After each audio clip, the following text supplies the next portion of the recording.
The Dave Hooker Show, represented by Banks & Jones, Tennessee's trial attorney. Play to win, banksjones.com.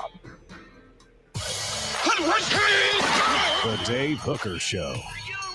A presentation of Off the Hook Sports. Objective insight, expertise, top guests. Available on YouTube, Apple, Spotify, and the Off the Hook Sports app. Download now for free. Also available on offthehooksports.com. I compute and obey. Now to Dave Hooker. Ready. Oh, we are off and running. It's Friday before the Alabama game. If you're watching Saturday morning, it is the day of the Alabama game, but we're live right now. So feel free to jump on board in the message board. We'll take your comments as we've got a big show lined up today. Ollie Lane will join us a little bit later in the program. Also, I can't help but wonder aloud if at some point Rick Barnes is going to leave Tennessee in a lurch through no fault of his own. He is an older coach. We know that. He just turned 70. And we've now seen a major college coach bolt right before the season. And basketball coaches are always different than football coaches. Football coaches, it's clearly a year-round thing, but I don't know that that's necessarily the case with basketball coaches, nor will it be the case one day with Rick Barnes, whose best days are ahead of him, according to Danny White, and Caleb agrees with that. So also, we'll have the stat of the day, this day in Tennessee sports history, and interesting input with the Vols roster being as good as Alabama's. And if you haven't seen the Athletic story, we're going to dive into that here very shortly. Also, James Pierce, the Athletic, through some unknown coaches, discussed James Pierce and his ability. And it's not all glowing, but we'll get to that. Week 8 picks, bets, and more. Caleb Calhoun, how are you, sir? I'm good. How are you doing, Dave? I'm well. It's a football Friday. I am ready to get rolling on the weekend. And again, we've got a lot of things to get to. So did we talk about 4 ways to fix Tennessee's quarterback yesterday? Did we get into that? We did, yeah. Did we get into 4 reasons why Tennessee can beat Alabama? Yep. Okay. So just for those of you out there that have been negative to this point, don't count me in with those, because I think Tennessee beats Alabama. I have made that pick, and I am standing by it. So a lot to get to on the program. Let's start with what some of those unnamed coaches have to say, because some of this stuff I am not buying. It sounds like to me that it's a team that has played Tennessee and laments the fact that they lost to them. It's today's tough question. The show represented by Banks & Jones, Tennessee's trial attorney, banksandjones.com. Today's tough question. Take a side. Take a stand. The Dave Hooker Show, a presentation of offthehooksports.com. Okay, I'm just going to ask you if you're going to buy it or drop it. Now, this is not a knock at David Ubben in any shape, form, or fashion, who I think does a fantastic job. And I think the Athletic does some original things. Some stick, some don't. But this is the unnamed coach's story that they like to do. Now, Jimmy Himes did one of these for us. And Jimmy's never told me, but he never even told me, Caleb, who his sources were when we worked together. So I didn't expect him to, I didn't even ask who those unnamed coaches were, but it was very insightful stuff. But I have a feeling who his unnamed coaches are, and I know Jimmy's integrity. I know Jimmy wouldn't, like, you could have a coach come off and say, Tennessee is a big pile of garbage, they're no good, and they're just trying to help themselves in recruiting. So you have to, in these types of stories, have a filter, right? You can't just because they're unnamed, you can't just throw everything out there, correct? Correct. Totally agree. Okay, so I'm just going to ask you if you buy some of these things. The show represented by Banks & Jones, Tennessee's trial attorney, banksandjones.com. One coach said, talking about Tennessee, they're probably one of the best football teams I've seen in the last 10 years, honestly. What? Okay, I'll go on. This is a team that can win the national championship. They have enough pieces. I was surprised they lost to Arkansas, but it's hard to go undefeated. It might be the best thing that ever happened to them. That has got to be an Oklahoma coach. I mean, that's the type of narrative that Oklahoma would want out there. And it makes that loss not look as bad.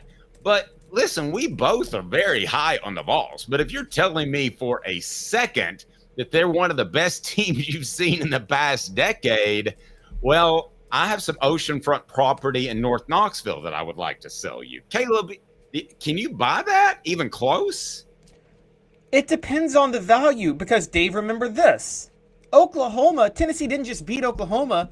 They beat Oklahoma in the style of play that Oklahoma wants to be dominant in with Brent Venables as head coach. That's what I think is crazy about it. And I think that's what's honest. And I think what's really relevant here is throw a little more at me because part of what I wanted to talk about with this was the stuff they said about Alabama. Okay. Because I want to ask this question. Yeah, this is interesting stuff. And again, if it wasn't for David Ubben or somebody that we trusted like Jimmy Himes, I'd probably just discount it altogether. But I think David does a great job. So here's some more things that were said by these unknown coaches. And let's make it a poll question. Do you believe that Tennessee is one of the best football teams you've seen in the past 10 years? And if anybody votes yes, then I love your fandom, but that's just not the case. So here are some more comments from those unnamed coaches that really blew me away. All right, so pretty strong praise. As I said, one of the best coaches in the past 10 years. Now, Tennessee is right now the number 11 team in the nation. So they're not even top 10 as far as they're not even top 10 as far as this year, but they are number 4 in the SEC in total offense with 485 yards. We know that some of the competition wasn't great. The Vols are 4th best in the SEC in passing offense with 170 yards per game through the air and 1st in the SEC in rushing offense, 246. Okay, so he said the key to slowing them down is that, quote, Tennessee wants to run. It looks like you can run into it, but then defenses get out of it. So basically what he is saying is defenses are showing that they're defending in the pass and then running up and trying to get into run fits, which is challenging. He went on to say, quote, they're probably going to see that a lot more. One coach said they're looking and taking time counting the box more than they normally do. Now, anything you want to say before I get to the 12 personnel that we talked so much about? No. Keep going. Because okay. I'm interested in a specific part of this. Okay. It says, quote, if you slow them down and take away the deep shot, then you've got a chance. You want to get them into 12 personnel with 2 tight ends as much as possible. If you can shift guys pre-snap, it slows them down and makes them think. You need to stop now because there's another ringer coming up. Yeah, no, keep going. I'm ready. Okay. I'm ready to keep listening. All right, if they're going fast, they have the advantage. They don't care what kind of front you're in. In other words, first down, as he goes on to say, they are, quote, 1 play from just jumping on you, which is the case. He said that Tennessee's offensive line, some think it's great, but running back Dylan Sampson is the key to creating offensive explosive plays. That is true as well. Now, from a talent standpoint alone, the Vols seemingly have all the pieces in place. So his thoughts were Tennessee doesn't have a great receiver. Again, this could be a coach with an agenda. doesn't have a great receivers, and he used the quote, the tight ends are whatever. I don't agree with very much of this, and he had some things specifically to say about Nico that I want to get into a little bit later in the program. But first, just what are your thoughts on what's being said by unnamed coaches that this really doesn't seem incredibly accurate to me?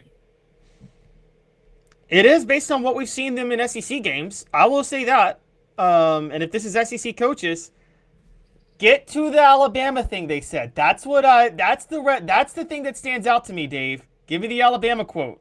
Okay, I know where you're going. I know what you want to hear. All right, so this is what The Athletic reported as they were told by an unknown coach. So you have this. You have them comparing Tennessee being compared to Alabama.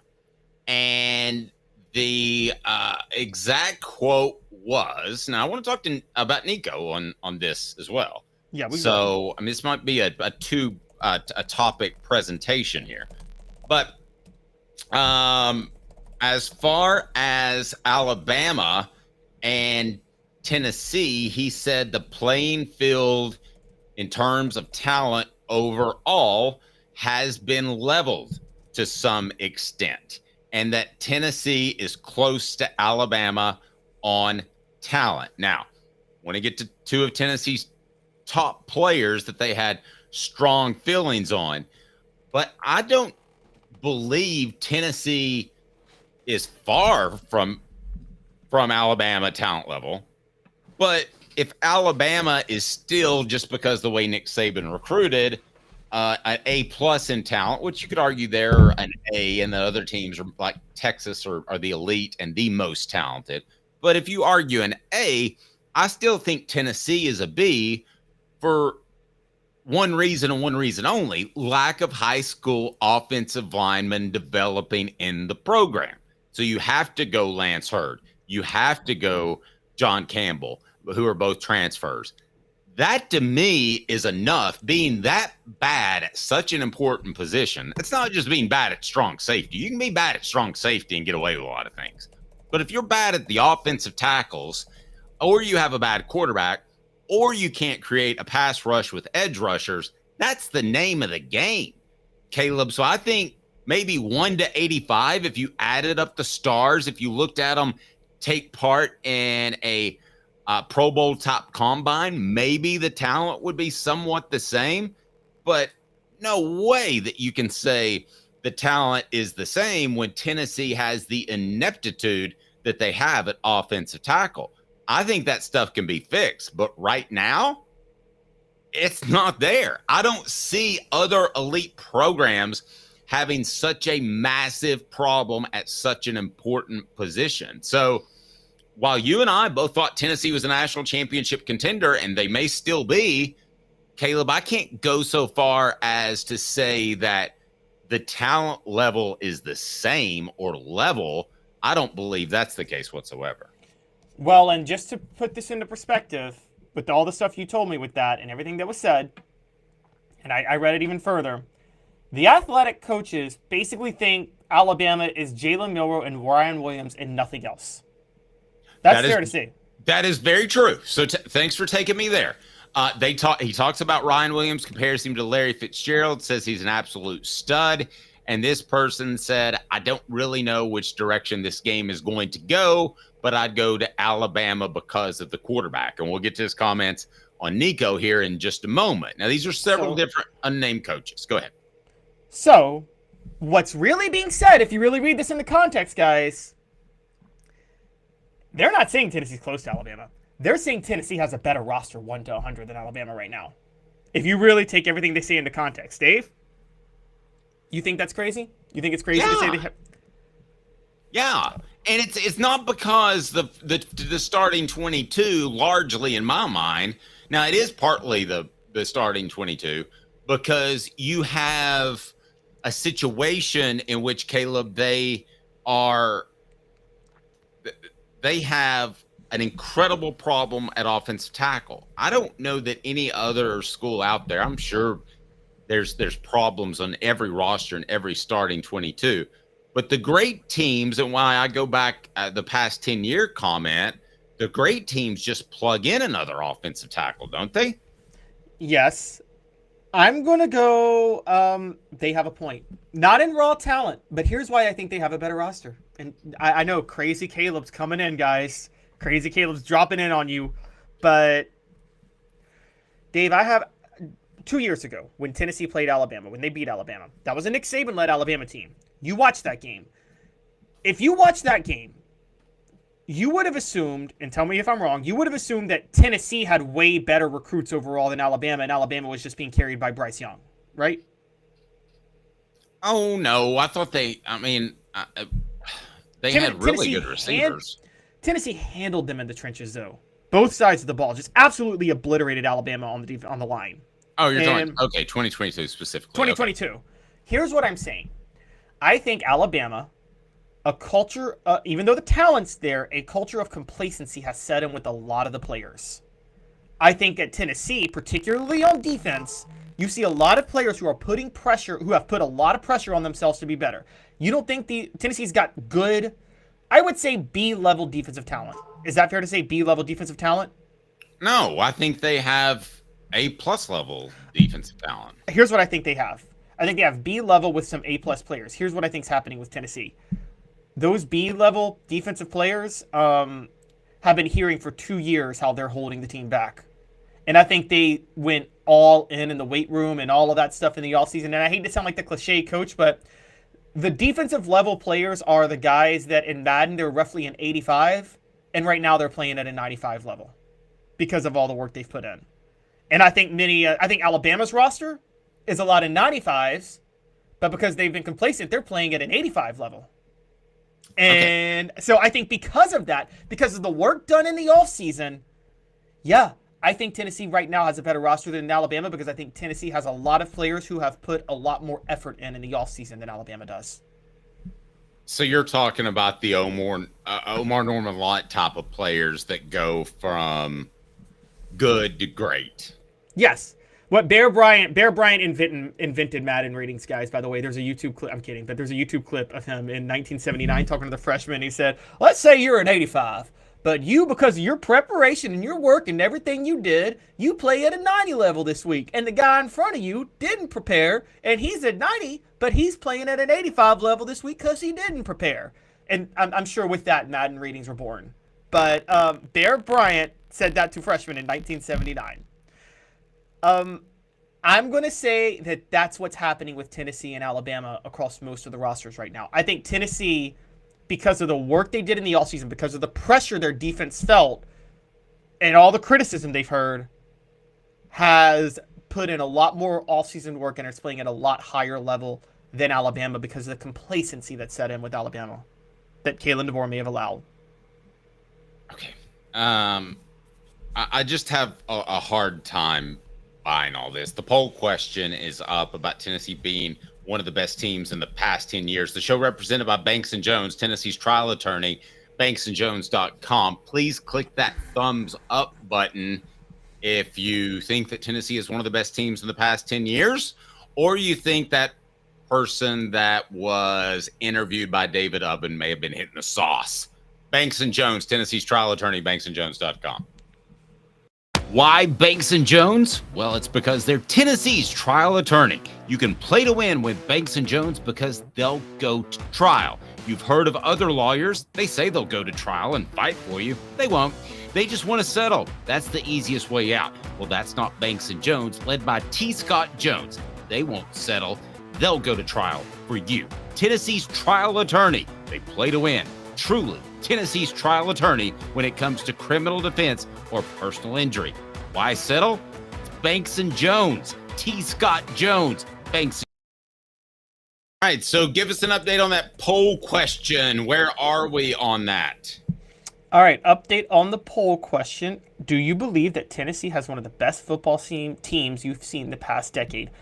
No, that's next level insane is 62%. Yeah, they got a dominant defense. It's 38%. 38% of our listeners, and I love you guys, but 38% of our listeners think that this is one of the best teams in the past 10 years that they've seen. Come on, guys. I'll take it a step further. Well, not a step further. Let's take it a step back. Maybe not. Maybe that's a little bit crazy. But is it possible they do have a better roster than Alabama right now? Should we set that as the poll question? Yeah, do that. Do that, because we got some more comments from these unnamed coaches that certainly have things that they like to say, and usually there's a narrative behind it. And I'm trusting David Ubben to use his best judgment when it comes to that narrative. But it is what the H, because some of these are just mind-blowing to me. Here we go. What the?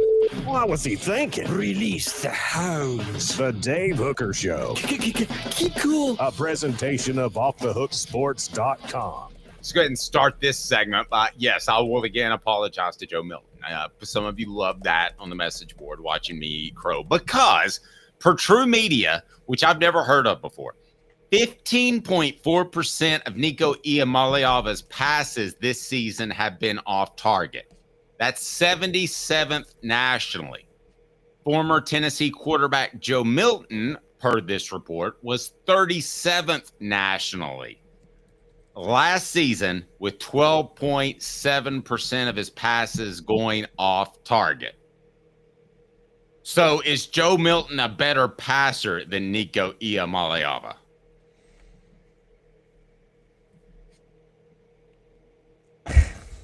Dave really just had to drop that in there.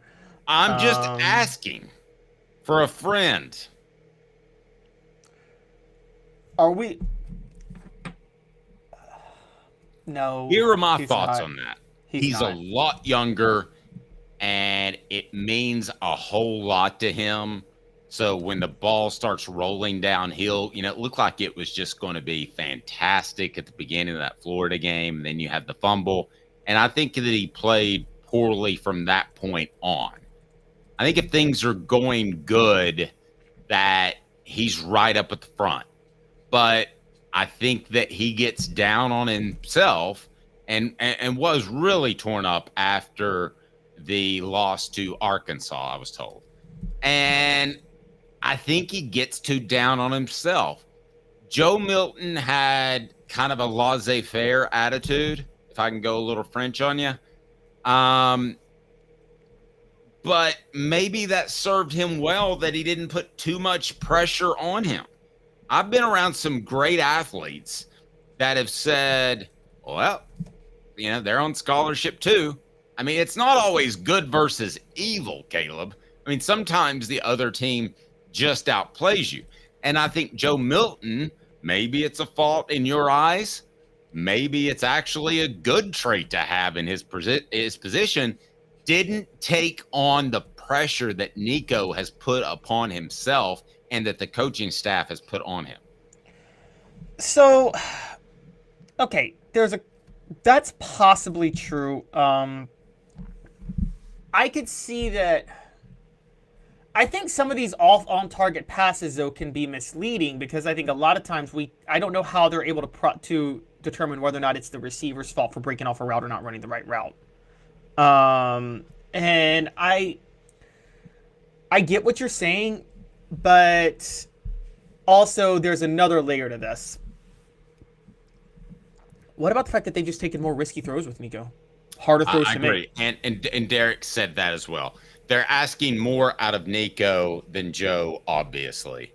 And whether or not Brew let up on that North Carolina State interception or not, you've got to think, I'm throwing it into coverage, so this better be tight. I don't even think you call that play with Joe Milton there. No, they absolutely don't. There's not a chance in hell they're calling that play with Joe Milton there. And I think that's where the big difference lies, is I think that they are taking chances with Nico. I mean, people keep talking about the bubble screens. Dave, let's be honest. They're not calling near the bubble screens they were last year at that same level. And it's easy to put those. It's easy for those passes to be on target.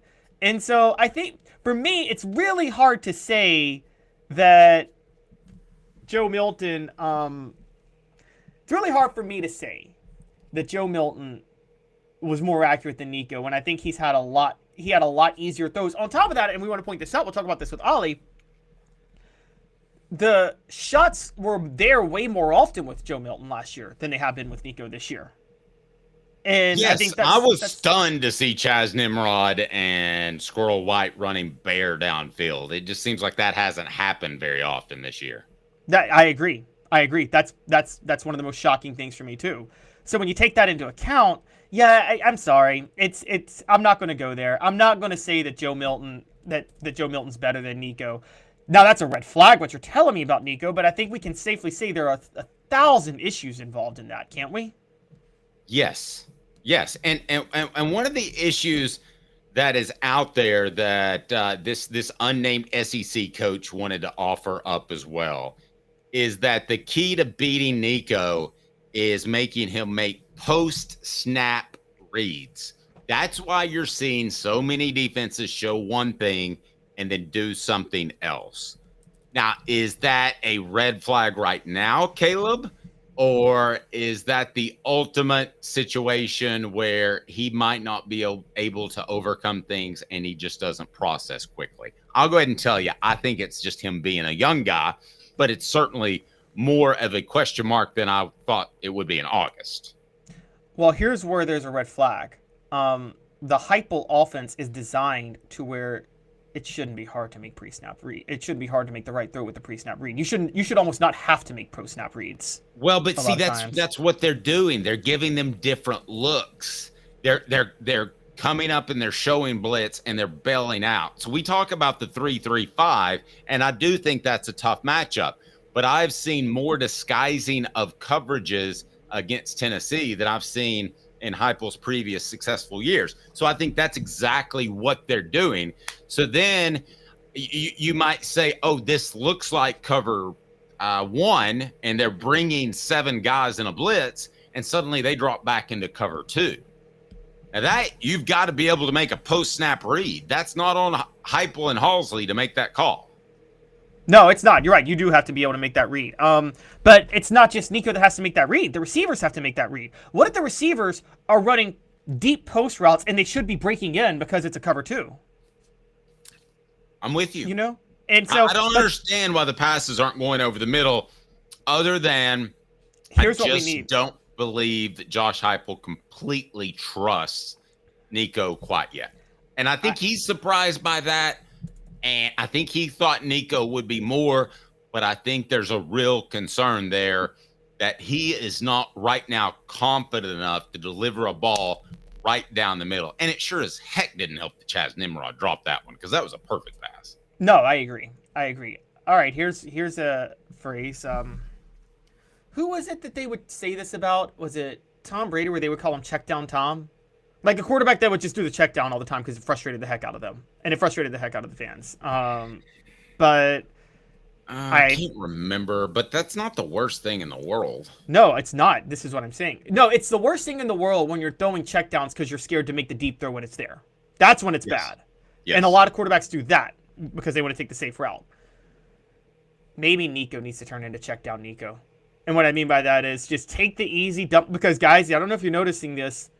On a lot of these cover 2s that they're dropping in from the 3-3-5, Dylan Sampson is wide open in the flats. Yeah, you mentioned that. And my defense of Nico was that he's probably not even taught to look that way. Well, it's time to teach him that. You're not going to believe what these unnamed coaches had to say about James Pierce, which sets us up for a new poll question, if you don't mind. Who is most overrated? Nico, James Pierce, neither or both? And we're going to share the Pierce information. Dave is just being savage today on people. Well, no, I said neither. I don't think it's either.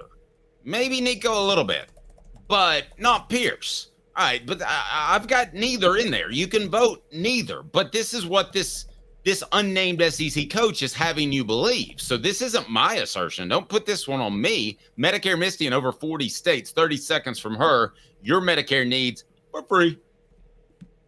I've been in business actually 19 years this year. I've been in the community since 1993. You're getting a lot of information. Unlike when you were working, they made the choice for you. Now you have to make the choice. Come to us and let us help you make it easy. Call Medicare Misty, MedicareMisty.com or 423-777-5577.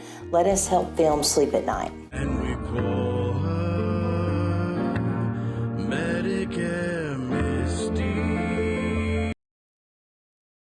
The other thing that this one coach said about Nico is, quote, he never puts the ball in danger. What? I mean, not a lot, but there's been times where he's thrown it into coverage. This obviously had to be before the Florida game. That's not a Florida coach that said that. That's not an Arkansas coach. Well, actually, no, he didn't put the ball in danger against Arkansas, did he? He just made it's not a Florida. Yeah, it's before Florida. Yeah. Okay, so this coach said about James Pierce, they hunted him in protection. He's good in the pass game, but not as good in the run game. If you're trying to find a weakness in the run game, you need to run at him and make him the point of contact. So that makes me think that this coach thinks that James Pierce is overrated. I'm not going there. I never thought at 245 pounds he would be an elite run stopper. I'm not comparing him to Lawrence Taylor, okay? But Lawrence Taylor, it was 10 against 11, and he got to line up wherever he wanted to, so you couldn't run the ball at him. That would be an incredibly gutsy move for Tennessee to do, but I think it would fit Pierce's skills quite well. I'm not comparing him to Lawrence Taylor, okay? Yeah, I mean, this is where, one, I'm not sure this is true, because I've actually seen them put James Pierce in the middle and blow up some defensive some interior linemen. And this is like back in the day when I don't even like Jeff Fisher, so I'm not going to give him the credit for it. I'm going to give it to Jim Schwartz. But Jim Schwartz every now and then would catch a defense off guard where he'd move Kyle Vandenbosch into the middle and line up Albert Hainsworth at end. And every announcer would be like, Albert Hainsworth can't play end. He's too slow. Dave, Albert Hainsworth could have played defensive end and been the best defensive end all the time if he wanted to. And he would blow up the play every time. I think if he kept his cool. Well, I liked him angry. When I was a Titans fan, I loved him angry. I'm not even going to lie. Except for that one time he stepped on Andre Gerard's head. That was a little too far. But what I'm saying is I think it's the reverse with James Pierce. People see him as such a good edge rusher. They can't process the idea that he can be dangerous in the middle. Because here's the thing James Pierce understands. And Dwight Freeney, I remember said this in an interview years ago. He said, honestly, your actual size is the most overrated thing when you're playing on the defensive line. It doesn't matter about whether or not you're on the end or in the middle. He's like, yes, you got to be strong, you got to be conditioned. He said, but your ability to get leverage outweighs everything else. When they line James Pierce up in the middle, Dave, do you ever notice that James Pierce gets leverage very fast? It's how quickly you can, if you play with your hand in the dirt, it's how quickly you can come up, too, against an offensive lineman. And he explodes coming up faster than anybody I've ever seen. I want to share this, and it just almost is so unbelievable that I don't want to read it. But again, I think that David Ubben's a very good reporter. And I think that these coaches, while they have a narrative and there are things that they want to pass along, this one doesn't seem to be anything but a shot at James Pierce. Where would you rank James Pierce among the best players on Tennessee's entire football team? I mean, I'm pretty sure he's number one to me. Okay. I'm pretty positive he's number one. Negative from this coach. All right. This coach is on crack. Okay. Where would you rank him as Tennessee's best defensive player? I'd still have him number one. Not according to this coach. This coach is on crack. Where would you have him on Tennessee's defensive line? Number one. This coach is on crack. He says he is third behind Omari Thomas and Bryson Eason. All right, I'm going to say it. David Ubben went to Destin, caught Ed Orgeron at a bar, drinking, talking football. And Ed Orgeron was drunk and thought he'd just say some funny stuff. And that's the only thing that describes this, right? is drunk Ed Orgeron in Destin saying, "Well, I think we'll do defensive lineman in the middle of middle." Yeah. And I mean, like, honestly, come on now. That's the only way you could come up. That's the only, or maybe he called Steve Sarkisian at a bar, but Steve Sarkisian's working now, so I mean, I'm not going to go there. Ed Orgeron's not. He was an SEC coach. Yes. Catch you at the right time. I had an administrator who used to text me all kinds of weird things at 1 a.m. Yeah, that's true. And, you know, Tennessee had a coach back in the 80s that we don't need to get into that wasn't the best. And Bear Bryant himself wasn't the best with this. But there is no way that he's the third best. Now, no, as a matter of fact, I think the focus on James Pierce is why the interior defensive line is looking so good a lot of times. I know.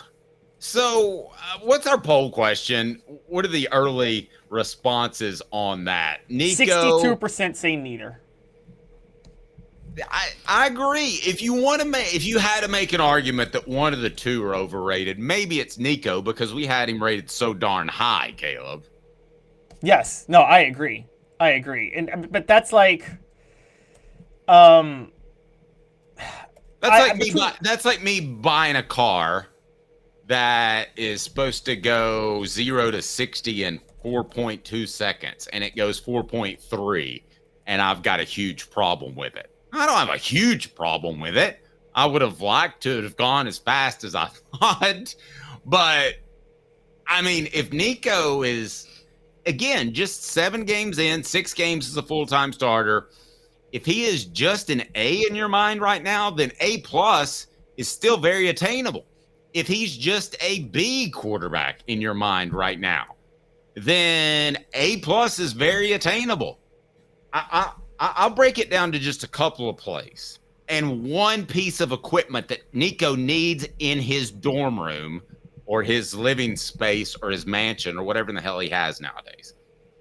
He needs to, I'm going to take away the Brew play, the interception against NC State, because I think Brew let up on that play. He obviously got outfoxed by Florida when they dropped back into coverage. He's had fumbles. The guy needs to go to Home Depot and get one of the big, I'm not even kidding, and get a big bucket and get a big bag of sand and put it in it and put his hand in it, and it strengthens your hand just to flex your hand in the sand, because the ball also slipped out of his grasp at the end of that Arkansas game. So he's got a hand grip strength issue.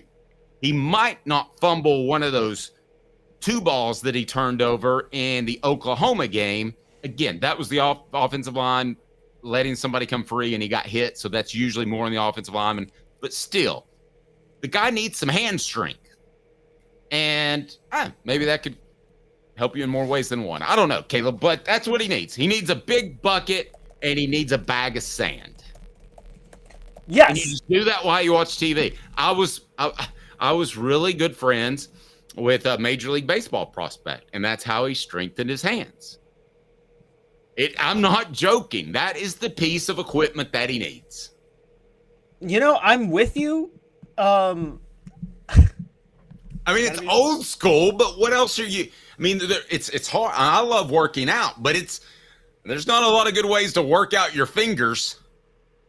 That's what hookers say. Yeah. But I'm with you. But you know, and that's a fair point to Nico. Back to Pierce, though. I mean, look, we hyped Pierce up as much as we hyped Nico up this offseason. The only reason we hyped up Nico more is he's the quarterback. But if we were to, Dave, at the beginning of the season, if you were going to say who's going to rank higher at their position, Nico or Pierce, I would have said both. But if I had to pick one, I would have said Pierce, right? And you would have too.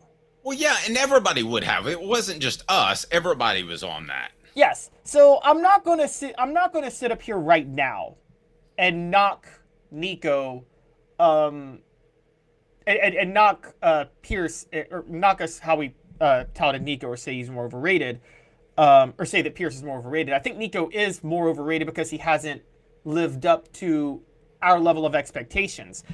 I think this take on Pierce is just absolutely insane. I mean, again, I'm just going to say it. This guy shouldn't be coaching. I mean, because if you think this is a lazy take. This is a lazy take to think that James Pierce can't stop the run. 1, that's not a red flag. That's not his job. 2, and more importantly, yeah, he can. They line him up in the middle a lot. You're not watching this game. You're just assuming because of his size that he can't do it. And I'm sorry, but if you do that as a coach, I mean, what type of coach are you? Honestly. I don't know. He needs some hydration. Peak IV hydration in South Knoxville and Sevierville. Wide range of IV treatments. He may already be on something in his IV bag that we don't know about. Designed to help you feel your best, whether you're recovering from illness, prepping for a big event, or just needing an energy boost. Peak IV Hydration has received over 100 5-star reviews. Fast and effective. PeakIVHydration.com. PeakIVHydration.com. The show represented by Banks & Jones, Tennessee's trial attorney. BanksandJones.com. We'll discuss more about James Pierce this day in Tennessee sports history as well, and why you should be concerned that Rick Barnes could just up and retire one day at the most inopportune time. It happens in basketball. More after this. 2 minutes. The show represented by Banks & Jones, Tennessee's trial attorney, BanksandJones.com. I've been in business actually 19 years this year. I've been in the community since 1993. You're getting a lot of information. Unlike when you were working, they made the choice for you. Now you have to make the choice. Come to us and let us help you make it easy. Call Medicare Misty, MedicareMisty.com or 423-777-5577. Let us help them sleep at night. And we call her Medicare Misty. Now in its 45th year, the second and third generations continue Joe Neubert's commitment. His vision of what this business needed to be, we still try to live up to that. Joe Neubert Collision Center.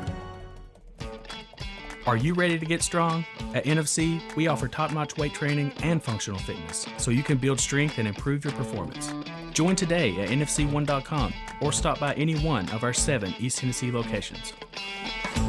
When the lights turn on and the game begins, you need a team you can rely on. Varner Ford in Clinton's strong lineup of vehicles is crafted with the same dedication and hard work that drives our community. Experience quality and value in this pre-owned 2024 Ford Maverick XLT all-wheel drive, $31,990. 23 Ford Expedition 4x4 Limited, $66,590. 2023 Ford F-150 XLT Super Crew 4x4, $47,995. Local you trust, pre-owned vehicles you can afford. Varner Ford, built for the game. Why Banks & Jones? Well, it's because they're Tennessee's trial attorney. You can play to win with Banks & Jones because they'll go to trial. You've heard of other lawyers. They say they'll go to trial and fight for you. They won't. They just want to settle. That's the easiest way out. Well, that's not Banks & Jones, led by T. Scott Jones. They won't settle. They'll go to trial for you. Tennessee's trial attorney. They play to win. Truly, Tennessee's trial attorney when it comes to criminal defense or personal injury. Why settle? It's Banks & Jones. T. Scott Jones. BanksandJones.com. The Dave Hooker Show, represented by Banks & Jones, Tennessee's trial attorney. Play to win, BanksJones.com. Who's this guy? Hello, wizard. The Dave Hooker Show, Who? a presentation of Off the Hook Sports, What? YouTube, Apple, Spotify, and the free Off the Hook Sports app. Back to Dave Hooker. By the way, I'd like to go in retrospect and throw out a bet that I'm stealing from Will West, and I'm stealing from Tyler Ivins of the Sports Animal. And that is, it's a retroactive bet, Caleb, that you and I had on Arkansas, where I said Arkansas would cover. They ended up winning, so you have to eat a jar of pig's feet, Arkansas pig's feet. I don't have to do that. All right. No. By the way,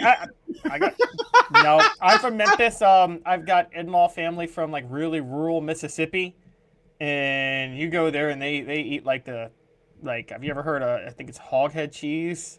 That's like you let meat harden and mold where it's almost cheese. It's like the innards of meat. It's they like eat some chitlins. Yes, but it hardens into like cheese. It's gross. It's disgusting. It's the history of it is from slavery, when slaves were given the least the worst parts of food, right? And they found ways to make it good. So it's very common in the Black Belt of Alabama, Georgia, Mississippi, those areas. But I'm sorry, it's disgusting. I'm sorry. Yeah, it's horrible. I've never tried chitlins either. All right, so what's latest on our poll question? overrated or not, according to the 58% say neither. 58% say neither, and that Dave needs to get the death penalty. Ouch, that seems a little strong. For being so mean. I mean, if you're basing it on wrong takes on football, I should have been dead a long time ago. This day in Tennessee sports history is one of my faves. What do we got, Caleb? On this day, way back in 1969, Coach Philip Fulmer's first year with Tennessee, he was on the offensive line. Nice. Tennessee was number 7, went to Birmingham to face number 20 ranked Alabama, and they won 41-14. Doug Dickey led them to a dominant victory over Bear Bryant. Many people believe that was the game that Bear Bryant decided, I got to change up my offense. Because in case you guys don't know, the offseason that year, he installed the wishbone. Many people heard us yesterday say we're going to have Philip Fulmer on the program today, and we still will. I accidentally didn't hit send, which Caleb is the worst for returning text known to man, so I don't feel bad telling Caleb that, but I forgot to hit send. By the way, check your email every once in a while. This day in Tennessee sports history. Okay, whatever, Dave. This day in Tennessee, it's true, but it's very common. I work in communications. I've worked for like 6 different companies, and the one thing they all have in common in communications is nobody communicates. This day in Tennessee sports history, it's true. So welcome to the club. I don't even get upset about it. It's brought to you by Neubert Collision Center. Now in its 45th year, the second and third generations continue Joe Neubert's commitment. His vision of what this business needed to be, we still try to live up to that. If we wouldn't put our family in it, we're not going to put their family in it. If you're going to say that you're doing the best work in Knoxville, now saying it's one thing, producing it and providing it's another. The largest family-owned collision center in Knoxville is Joe Neubert. All right, so this never gets old because Urban Meyer likes to talk, and Urban Meyer has gone back and forth on the Tennessee-Alabama game. So I'd say this half in jest, but is he playing both sides of the fence because he would like to be the head coach at one of these programs? Well, yes, because he initially picked Tennessee. Then he changed his pick to whoever has the ball left at last. And then in real time, he changed his pick again. So this is what he said on a couple days ago. You ready for this? I'm ready. I always love Urban Meyer because I can believe roughly half the things that come out of his mouth. You know, Dave, he is a fine, upstanding gentleman. Okay, how dare you? If I could do my Mount Rushmore of coaches that are moral, it's Urban Meyer, Joe Paterno, Hugh Freeze, and yes. Hey, let me ask you this: if he's standing at the pearly gates and they say, "We've got your line percentage up here," and out of everything you said, what percentage would be lies?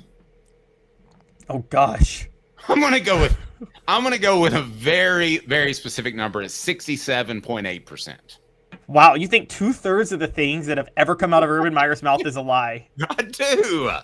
I just think it's his nature. Dan says Nico will get better, I think. $1.99 goes to Quincy Calhoun's college fund. Thank you for the super chat. Are you allowed references when you try to go to heaven? Like, can Urban Meyer be like, hey man, Tim Tebow's a reference for me though? Like, can he do that? No, what that is the only way he gets in.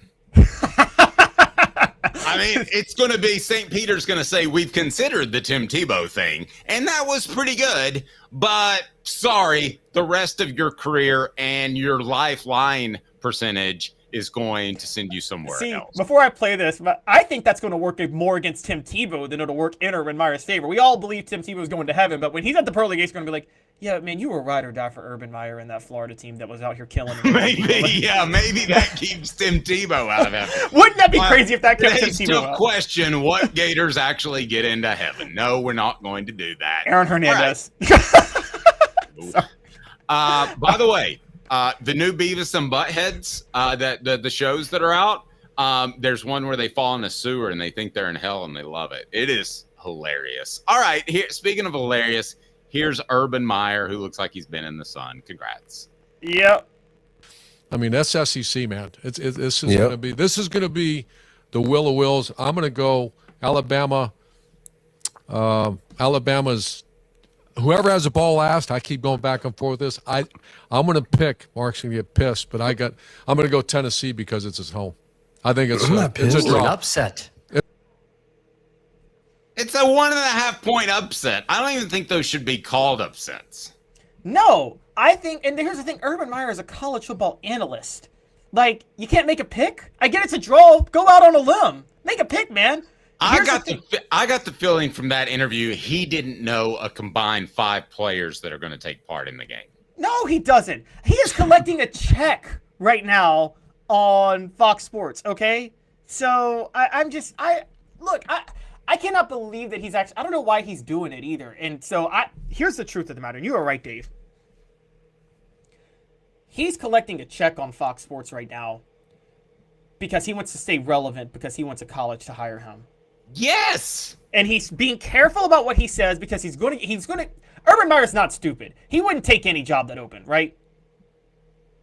Right. I think he wanted here's what I was told from somebody that is a really good source in those circles, that he wanted the Texas job. Now, I commented a couple of weeks ago, I think he wants the Florida job again, but I wasn't told that. I don't want to report that as sourcing, but I do know that he wanted the Texas job. Oh, I firmly believe he wants the Texas job. I'm totally on your side on that. I mean, there is a report. Now, I don't know that it is true, but somebody that looked just like Urban Meyer dropped off a bottle of tequila on Steve Sarkisian's front porch. Oh, just man. To see if he could make things go south. No, I don't know if that's true. Well, I mean, at least probably not, but it's fun to talk about. If this were 10 years ago, he probably would have just called Aaron Hernandez and been like, Steve Sarkisian disrespected you. Yeah, take him out. Just take him out. What do you mean by out? You know what I mean by out. All right, so let me ask you this, Caleb. Is it almost a compliment in some ways if he were to consider the Tennessee job? Because you wouldn't have considered the Tennessee job when it was an absolute cluster, when I don't think most people knew who the chancellor was. And now Donde Plowman's out there doing a great job. They're good from the AD down. I mean, how much is it a compliment that Urban Meyer might even consider the Tennessee job? Because he wouldn't have 6 years ago. No, this is a huge compliment. This is a huge compliment that Urban Meyer would consider the Tennessee job. And I think, again, I don't think, and you tell me this, Dave, I think Urban Meyer's got, and I don't mean in character-wise, but I mean, I think he's got a little bit of Steve Spurrier in him, in that he doesn't like recruiting too hard. He doesn't like working overtime to recruit. Is that fair? I thought he was. I always got the feeling from people that covered him, he was a pretty big grinder, actually. I thought it was a grinder in game planning. Like the recruiting thing at Florida, like one Zook left him 3 recruiting classes.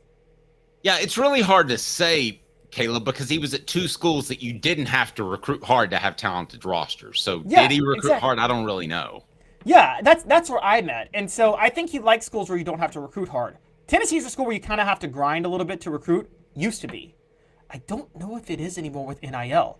I think Urban Meyer sees Tennessee and he thinks, man, that NIL money, I just buy some players. I think Urban Meyer. I think John Gruden feels the same way. And I talked to a source who speaks to Gruden frequently.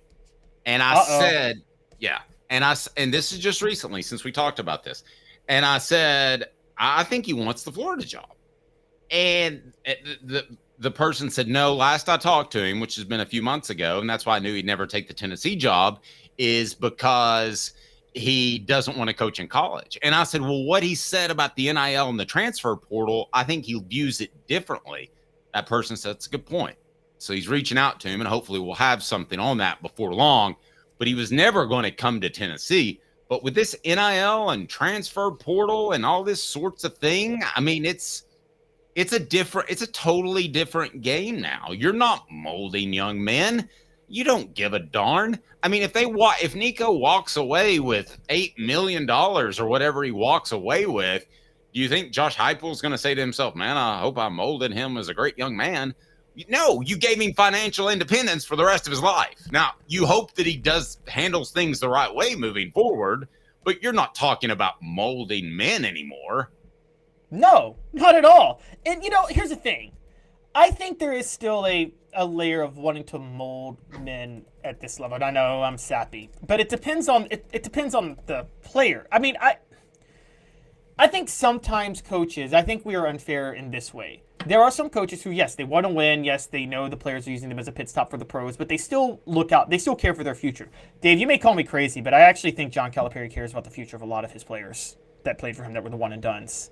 I think he cares more about them than he cares about the school, which to me is a little bit disrespectful.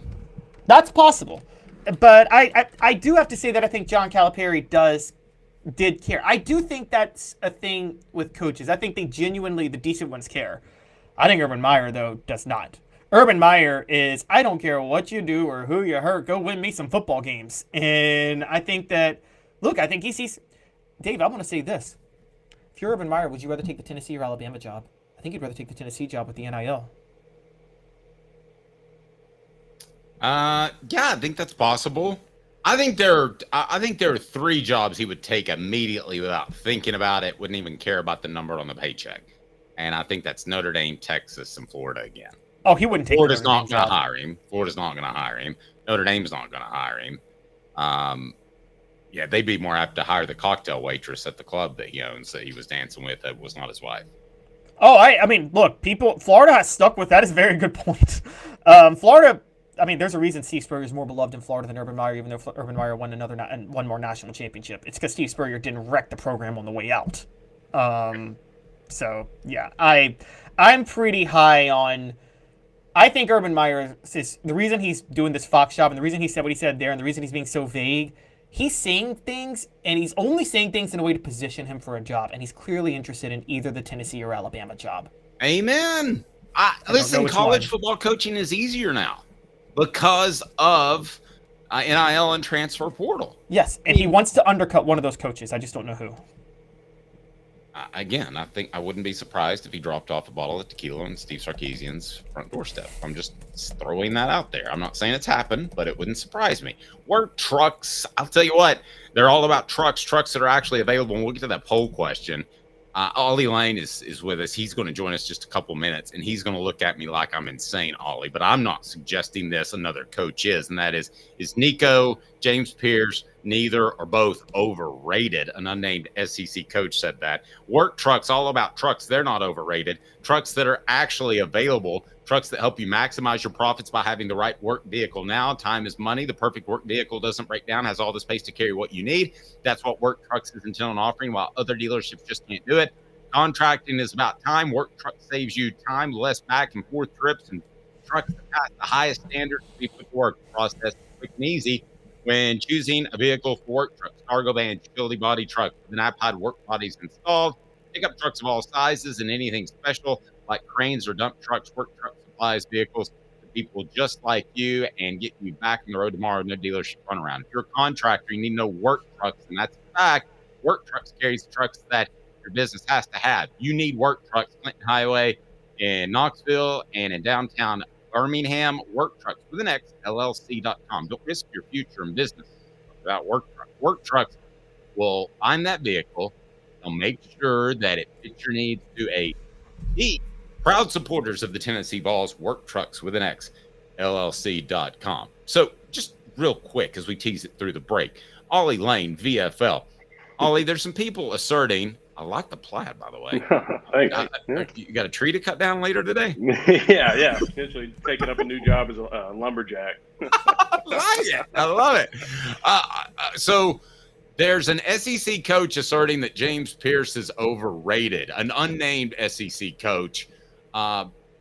If you could pick a word as we tease it through the break, your immediate reaction to that? It's nonsense.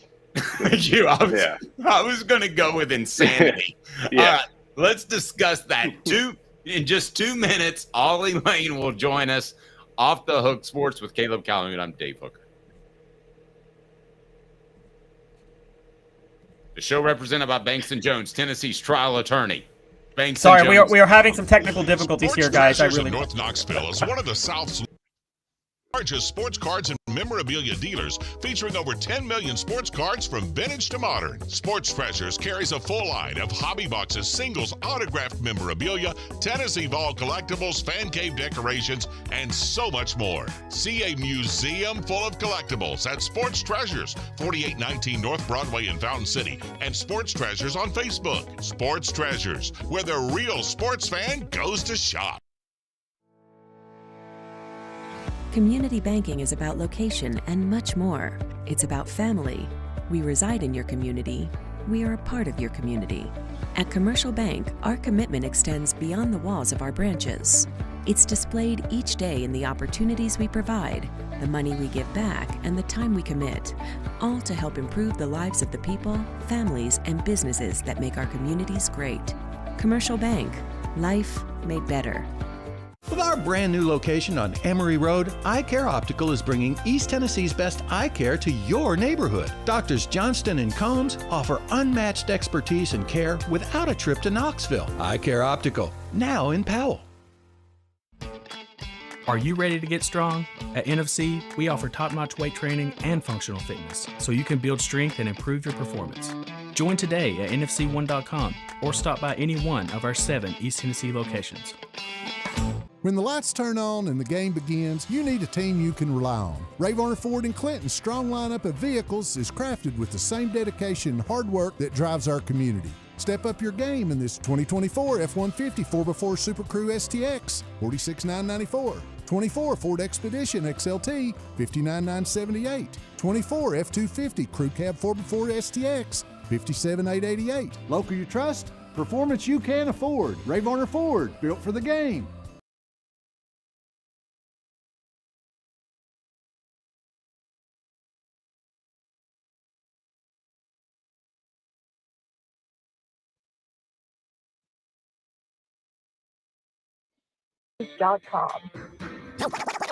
You're listening to The Dave Hooker Show, a presentation of OffTheHookSports.com. The internet is full of pictures of each and every one of you.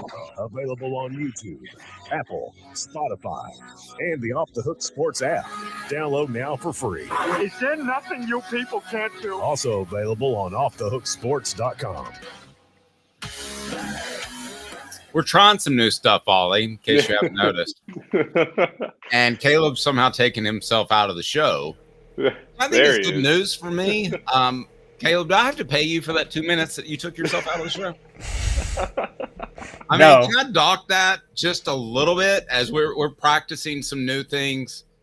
There are limitations to some of this streaming services and the software that goes with it, Ollie. And it doesn't matter how much you scream or what you say. Trust me, they can't fix it. Just pay me back for the money that you should get back from the I know Caleb's just like, get a refund. So we did that, and the whole thing didn't work this morning. But it's been one of those days. Thanks for joining us. We certainly appreciate Ollie Lane, and as he's brought to you today by Double D Piping, fire suppression at its best. So The Athletic ran the story about a lot of unnamed coaches talking about a lot of different things. And one of them was James Pierce. And I want to read you this quote just exactly. And pull it up. Okay, James Pierce. Okay, I can get this. I know. Okay. Well, first, let me share this one with you before we want to talk a little bit of 335 with you. But does this surprise you? Per True Media, who I've never heard of, but I know this writer, so I respect him, or I wouldn't even bring it up. 15.4% of Nico Iamaleava's passes this season have been off target. That's 77%, 77th nationally.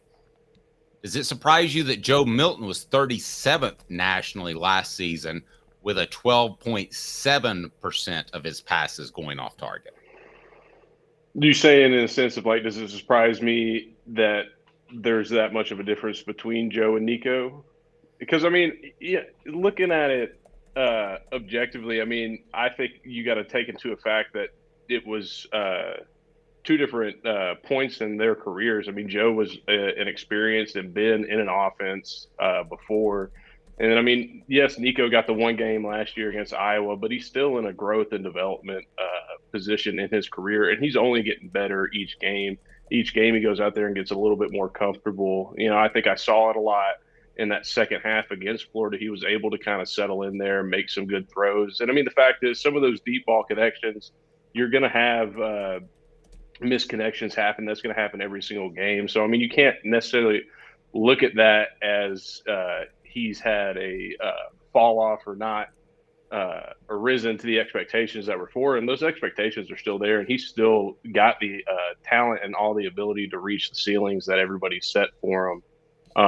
So, I mean, I think people get concerned early on seeing some of his struggles, but I mean, that's just part of getting used to running an offense, being a person they depend upon over there to be the head of the offense for them. And I think it's just showing that he still has some development to go through, but I mean, he's incredibly talented. He's going to be incredibly talented and good for this team. Okay. Now I want to ask you, I want to ask you this before we get to the 3-3. This is what an unnamed SEC coach told The Athletic. Again, I respect this writer. So I think you have to take these things somewhat with a grain of salt, because I could say a lot of things unnamed, and I would probably say more unnamed, or what I would call off the record, than I would with us talking on the show. Things I've heard but can't prove, blah, blah, blah. So he said one coach told The Athletic that Pierce is actually Tennessee's third best defensive lineman, behind Omari Thomas and Bryson Eason, and I'm not throwing them under the bus. I just think that's absurd. He said, quote, "We hunted him," talking about Pierce, "in protection. He's good in the pass game, but not as good in the run game. If you're trying to find a weakness in the run game, you need to run at him and make him the point of contact." What is your response to that? Yeah, I mean, I don't know how much you can really take that for truth. I mean, when you see James Pierce out there playing, I mean, he's effectively having an impact on every game that he's in. Is his stats where people would expect him to be at? No, but I mean, he is still in there making an impact on every single play in the game. I mean, the fact of the matter is your 2 interior defensive linemen are happy that he's there, because he's forced a lot of things to come back inside towards them to create opportunities for them. He is getting to the quarterback on a lot of his rushes. Is he's able to finish it? Not yet, but he's getting there. I mean, the fact is, we've talked about it before, he's getting more attention. So, I mean, he's having to deal with more double teams and more firepower being thrown at him. But I think he's done a good job of handling that and being able to still be an effective defensive player in this really good defense that we have now. So, I mean, I get where people are saying that it's not what we expected, because everybody was labeling number 1 draft pick, this is going to be the best defensive player in the country. And I mean, I still think he is, but you just got to put it into perspective of how much attention he's really getting and how much you can do with all of that. Okay, but he's not the third best defensive lineman on the team, right? No. I mean, I would say he's the best defensive lineman on that team. But, I mean, there's a lot of good defensive linemen on that team. I mean, it's a close race for sure. But, I mean, just in his ability, his talent, and his impact on a game without even getting stats is why I still have him all the way up there. Thank you. I just wanted to get that out of the way. And Caleb wants to ask you some schematics. Go, Caleb. Yeah, Ollie, I heard you last week talking about, interestingly enough, the 3-3-5 on a different show, and I did a little bit of digging, and I read, and from my understanding, the very first time that defense was ever thrown at Josh Heupel when he was at Tennessee was when you guys played Austin Peay last year with Scotty Walden, and we remember there were some struggles in that game, shockingly. Can you dive in a little further? How long-term of a concern is this for Tennessee? Because it seems like coaches are now just all deciding to throw it at you guys, or at Tennessee. Yeah, I mean, I don't know. To a level of concern, I guess, to a point. I mean, the fact is we know that this is a defense that's we have struggles against because it's just the way that it's schemed up. It takes away a lot of your big play opportunities and forces you to want to run because it looks like a light box, but I mean, it's easy for them to bring that star player into the box and make it a loaded box again. So, I mean, it kind of messes with what you want to do schematically. But, I mean, with how much and how smart they are with constructing their game plans, it's not a big concern for me that they'll be able to figure out something that's going to work against it. And, I mean, the fact of the matter is, too, when you look across college football, the only teams that are really completely changing their defensive structures to do things like this to us are those that are down their lucks, like the Billy Napiers that are trying to hold on to their job at Florida. They're pulling out all the stops to get a win out. But then you get to like more experienced teams like the Kirby Smarts and stuff like that are established. They want to run what they want to run. They're not going to just change their defensive scheme for 1 week out of the season. So, I mean, I think that's something you also got to look at too. So, I mean, I think going forward, I don't know if I would label it as so much of a concern that this defense is going to continue to present problems to us. As more of, I think we're prepared now to know what situations that defense is going to present itself. Can I? Go ahead. Sorry, Dave. I usually don't like to do this, but I got to follow because that's like a really, really, really big thing you just told us because you're like, Tennessee has gone back-to-back weeks against coaches that were really coaching for their jobs. And for the record, Ollie, Dave, John Adams, and I had a joke 2 weeks ago. Could Josh Heupel be the Grim Reaper and get 2 coaches fired in back-to-back weeks? And didn't end up happening. So you're saying that that Tennessee is just in a unique situation where they were facing 2 desperate coaches that pulled out all the stops, and that's what has thrown them off 2 weeks in a row offensively.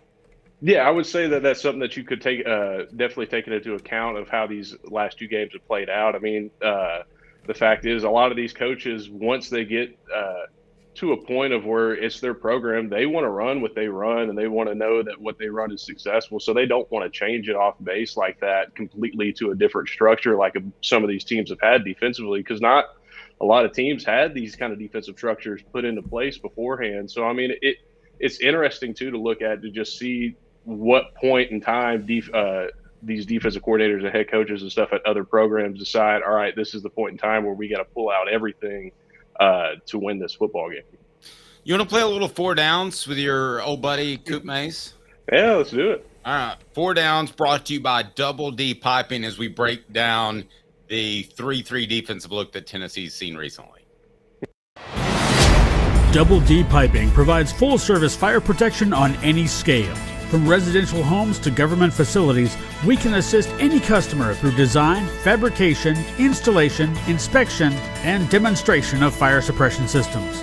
With 30 years of service across 5 states and a full staff with over 40 years experience, our quality can't be beat.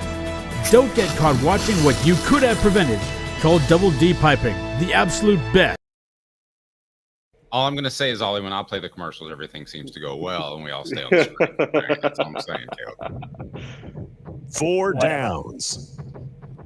4 questions. 4 answers.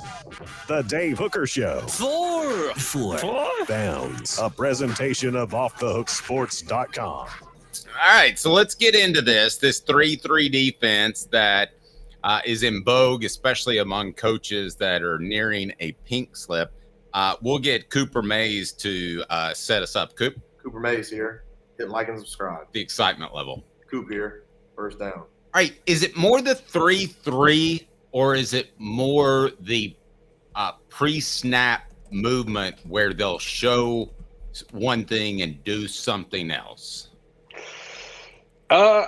It's a mix of both, definitely, because, I mean, when they start bringing different looks to you as a offensive line, it can create some of that confusion on where we're actually going, who we're setting to. But, I mean, more generally, just the way that the structure of the defense is it covers the back half fairly well with having the ability to go drop 8.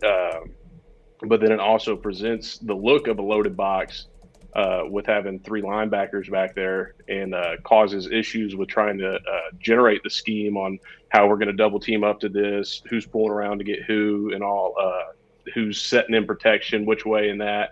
And I mean, it creates a lot of confusion with getting people on the right bodies as a whole. Cooper Mays here. Second down. Hit it, Caleb. All right, Ollie. So we talk about the look. How much is the issue personnel? and we talked last week that the tackles aren't moving that fast. And if linebackers are going to catch you off guard with blitzes, or if they're going to pull some stunts, the tackles have to react quickly or recover quickly. Is that an issue? That they're just not moving fast enough? I don't think it's a personnel issue. I mean, at the end of the day, the guys that they got over there are highly talented athletes. And I mean, they know what they've got to do to perform at the high level, and they go in every single week and work on those things. I think it's more of a sense of just making sure that everybody's on the right page scheme-wise and mentally, just making sure that you communicate thoroughly enough that, hey, we're here, you're here. Everybody's got a place they need to be in a position to be. And a lot of it comes down to just eyes, especially, it's something that a lot of people, young offensive linemen struggle with a ton. And something that I struggled with a lot is just having your eyes in the right place. A lot of things, especially like Dave was saying, when stuff starts moving around, your eyes can kind of get lost in the sauce. You start looking every which way, but it takes just that mental fortitude to force yourself to know, like, this is where I need to be looking. This is where I need to concentrate on. All right. What down, Coop? Tennessee center Cooper Mays here. Third down. Thank you, Coop. How much pressure does this put on specifically Nico Iamaleava, this 3-3-5? Does this change anything for him and what a quarterback is, or what he was trained to learn throughout the offseason? I guess not as much of a change. And I mean, I think most of the fact of where Nico's struggle has been is when you go into a week, you're prepping for a defense, and then team comes out running a completely different scheme and looks that you didn't get to see a ton of throughout that week. So I think that's where some of his struggle and confusion has become, is just you go out and practice against something a whole week, and then it's completely different once you get out there. Definitely makes you struggle to find out, all right, well, now these are my new reads. This is where I need to be looking. And, I think part of it, too, is just that they've been covering our receivers well. So, I mean, it's been taking a long time for him to try to find the open receiver. But, I saw it a lot in that second half against Florida, where he made those full 100% decisions that, all right, nothing's open, I'm going to run it. And there was none of that hesitation, waiting for the last moment to try to see if he could throw it still or not. It was just, I'm taking off. And I think that's going to help him out a lot more going through this, is just having that assertiveness to say, all right, I'm going if I'm going.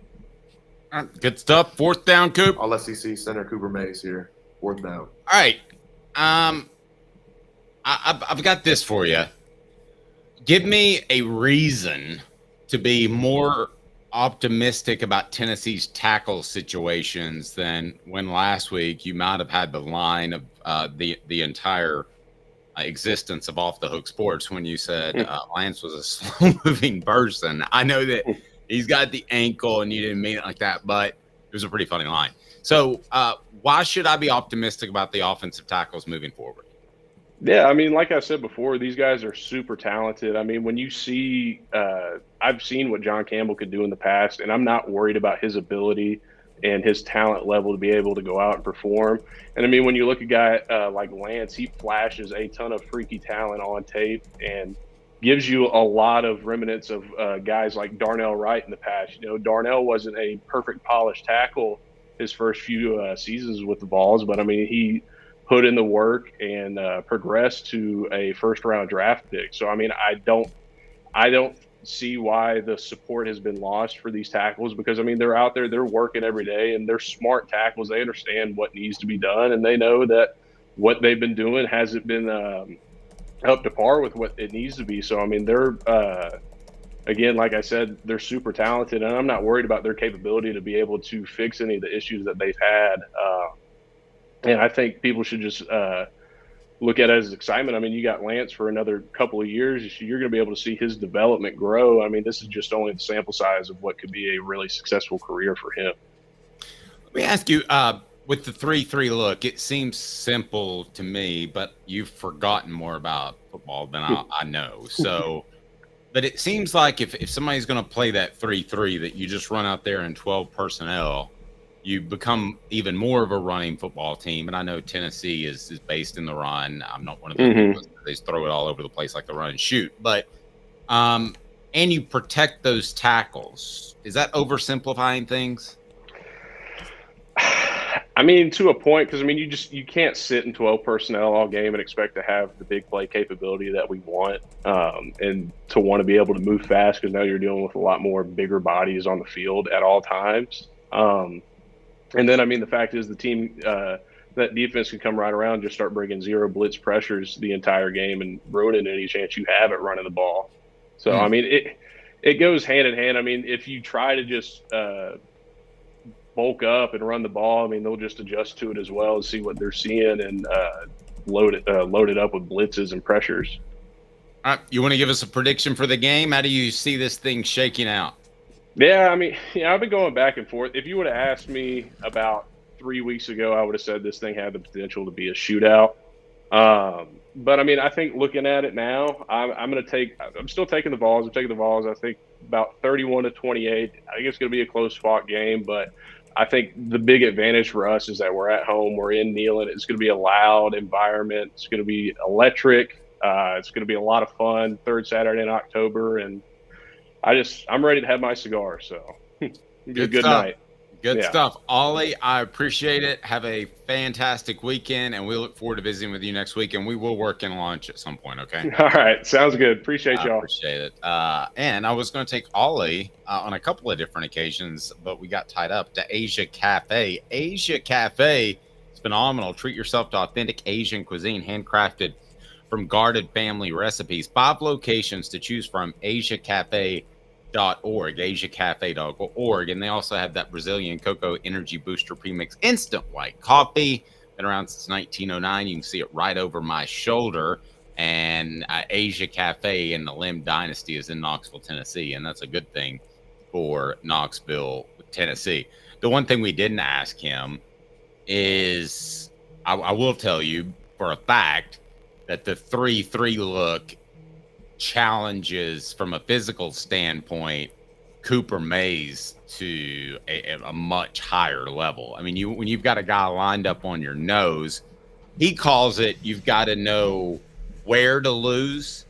In other words, if you're not going to dominate the opposing guy every time, unless it's Kent State, in which at one point he took a guy about 15 yards and drove him down the field.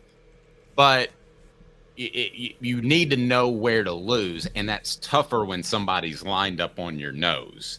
If somebody's lined up on your shoulder in the gap, then you have a little bit more flexibility that if you lose leverage, you know where to lose to still open up a hole. I think Cooper has had as challenging a season as anybody because of the 3-3. Except I would agree, but he's risen to that challenge. Oh, I mean, I got no issue. Does anybody have a problem with how Cooper Mays has played to this point? I mean, no, and I think I said something a couple of months ago that maybe fairly recently that William Satterwhite was in a good position physically to play, and I thought that spoke to Glenn Ellerby, who we discussed his player development. But I'm not so sure I feel that way after the preponderance of 3-3s that they've seen. I mean, that's just a whole different challenge entirely. There's a whole different way to interact with me and Caleb Calhoun and get increased recruiting coverage by being a member of Off the Hook Sports. You can be a paid member for just $9.98 a month. That's right. And you'll be eligible for weekly prizes, and this month's grand prize, a mini helmet autographed by Dylan Sampson. Also, don't forget that if you're just a free member of Hooker's Corner, we can drop that in the chat, please, Caleb.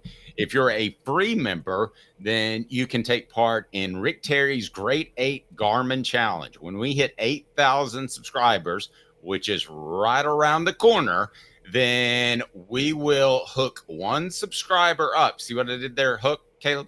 We'll hook one subscriber up, and all you have to do is be a free member. That's right, a free member of Hooker's Corner. So we certainly want you to do that, and we appreciate it when you do. Also, remind people, Peak IV Hydration in South Knoxville and Sevierville. Live your life to the fullest. Hydrate, rejuvenate, elevate your health with Peak IV Hydration. They got the patches online. Quality, you can go to peakivhydration.com. peakivhydration.com. Coming up on the program, stat of the day, Week 8 picks and bets. And while something that happened in the national media that concerns me about Tennessee's basketball team, we'll get to that and more. Stay tuned. 2 minutes with Caleb Calhoun. I'm Dave Hooker. This is a presentation of Off the Hook Sports. Now in its 45th year, the second and third generations continue Joe Neubert's commitment. His vision of what this business needed to be, we still try to live up to that. Joe Neubert Collision Center. 2024 F-150 4x4 Super Crew STX, $46,994. 24 Ford Expedition XLT, $59,978. 24 F-250 Crew Cab 4x4 STX, $57,888. Local you trust, performance you can afford. Hi, I'm Rick Terry, and we at Rick Terry Jewelry Designs pride ourselves in the highest quality craftsmanship from a family-owned business here in Knoxville for over 35 years. At Rick Terry Jewelry Designs, we also take pride in being an affordable option for all your game day accessories, especially those fire opals. At Rick Terry Jewelry Designs, we want to be your jeweler every day and especially on game day. Go Vols! Hi, Mike Davis here with City Heating and Air, reminding you to always dare to compare. Our team provides quality local heating and air service, installation, and maintenance across East Tennessee. We use only the best equipment like American Standard heating and air conditioning for your residential, new construction, or commercial needs. Honesty, dependability, and customer satisfaction have been the cornerstones of our business since 1961. City Heat and Air. Dare to compare! With our brand new location on Emory Road, Eye Care Optical is bringing East Tennessee's best eye care to your neighborhood. Doctors Johnston and Combs offer unmatched expertise and care without a trip to Knoxville. Eye Care Optical, now in Powell. Double D Piping provides full service fire protection on any scale. From residential homes to government facilities, we can assist any customer through design, fabrication, installation, inspection, and demonstration of fire suppression systems. With 30 years of service across 5 states and a full staff with over 40 years experience, our quality can't be beaten. Don't get caught watching what you could have prevented. Call Double D Piping, the absolute best in fire prevention. The Dave Hooker Show, represented by Banks & Jones, Tennessee's trial attorneys. Play to win, banksjones.com. He tries very hard. The Dave Hooker Show. All I know is when we win a game, it's a team win. When we lose a game, it's a team loss. A presentation of Off the Hook Sports. Sideline! Touchdown! Unbelievable! YouTube, Apple, Spotify, and the free Off the Hook Sports app. Back to Dave Hooker. Welcome back. Portions of the program brought to you by Varner Ford. Local you trust, innovation you can afford. The show represented by Banks & Jones, Tennessee's trial attorney. banksandjones.com. Other lawyers say they'll go to trial. They won't. They'll settle and settle for less. So, Caleb,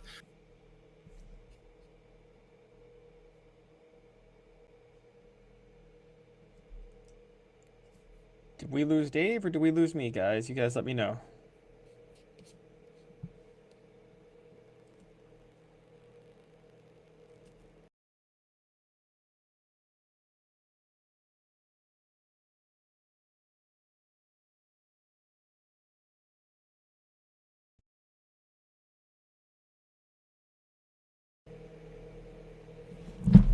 Guys, I believe we are having some technical difficulties trying to deal with Dave.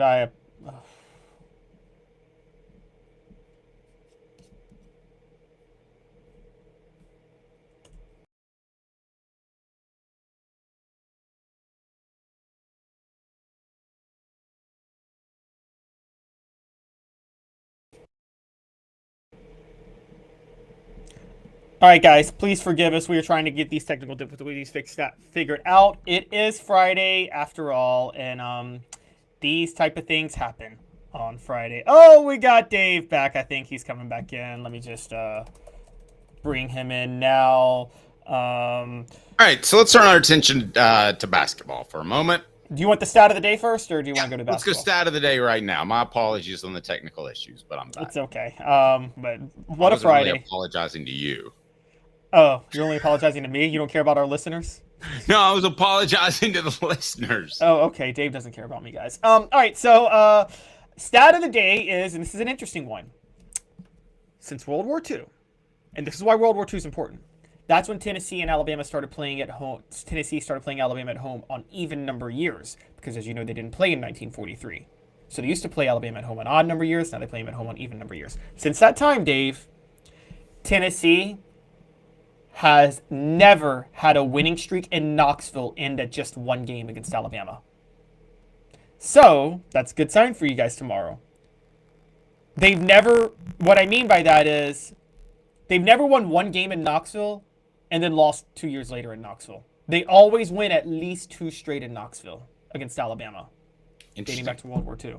If you're looking for something besides a cigar for the big win that Tennessee's going to have over Alabama, you can go to the Hemp House, the premier hemp dispensary online with a wide variety, great selection, and strict standards. Hemp House Chat with 2Ts.com. Hemp House Chat with 2Ts.com. Use the promo code HOOK for 10% off. The promo code HOOKed for 10% off. All right, Caleb. Tony Bennett, not the... Hey there, it's Tony Bennett and getting wild and crazy. Not that guy, but it's another Tony Bennett. Do you know the Tony Bennett I'm referring to? I know exactly the Tony Bennett you're referring to. Okay, but first reference. Do you know both of them? Yes, I know both of them. Okay. Tony Bennett does songs with a bunch of new artists to stay relevant. He had been doing that for years. He did an album with Lady Gaga, funny enough. He's got that wild, crazy cat sort of feel. All right, so this Tony Bennett just called it a day, called it a career. How old is Tony Bennett as he has now left the University of Virginia as their head coach 3 weeks before the season? Tony Bennett is, wow, I almost pulled up the Tony Bennett, the one you were talking about, and is he still with us? No, he passed away on July of 20. Oh, man, there's nothing good about that. But this Tony Bennett is 55 years old. You know, he is, I'll just say this, we can tell he's aged very well. You know, he's got the salt and pepper, perfect gray hair as a 55-year-old You're talking about him or me? I'm obviously talking about Mr. Bennett. He has retired after, I guess he coached Virginia for 15 years. And after 19 years as a head coach overall. 18 years as a head coach overall, 15 years with Virginia, won a national championship, had a 72% win percentage, 72.8% win percentage, numerous conference championships. He won 6 ACC titles at Virginia, has the distinction of winning a national championship the year after he coached the very first team to ever get bounced out in the first round of the NCAA tournament as a number 1 seed. Okay, and it took a long time for that to happen. I think it's happened twice now, right? 2 more times since then, I think, actually. Okay, so this is what scares me, and he's not even as old as Rick Barnes, but this is what scares me with Rick Barnes' age. It's not his mental acumen or it's his ability to recruit or to relate to young people. It is more that he could just up and say, I'm out. And he could have that feeling. You get a little bit older. Some days are better than others. Yeah. Now, I'm not speaking for myself. All days are good, but I've been around older people. So, Caleb, how concerned would you be? Because Mike Hamilton, rest his soul, he called it a bus list. In other words, if Philip Fulmer, this is way before he was in any hot water, but if Philip Fulmer walked in front of a bus and got hit, God forbid, and by the way, Philip just texted me back, we'll have him on next week, but he wanted to have a coach ready and in play.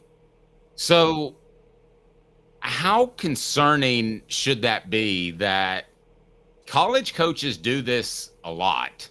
Mike Krzyzewski did this at an odd time so that he could hand the coaching job off to one of his assistants. I don't think that Rick Barnes has one of those up-and-coming next type of assistants, but college coaches, for whatever reason, like to control the narrative after they leave. So would that concern you if you're if you're Tennessee Athletic Director Danny White? No, and here's why. And you ask a great question. Let's put this out here, and you guys know that I'm very, very, very hard on college football coaches. I attack them all the time, but what I will say in the favor of college football coaches is I just don't think they always are very smart with their decisions. But I do think they work very hard. They are the literal classic case of work harder, not smarter. You know, you always thought work smarter, not harder. They do the opposite. They work harder, not smarter. Nobody's going to deny. Most college football coaches, they grind, don't they? Yes. More than anybody. Mm-hmm.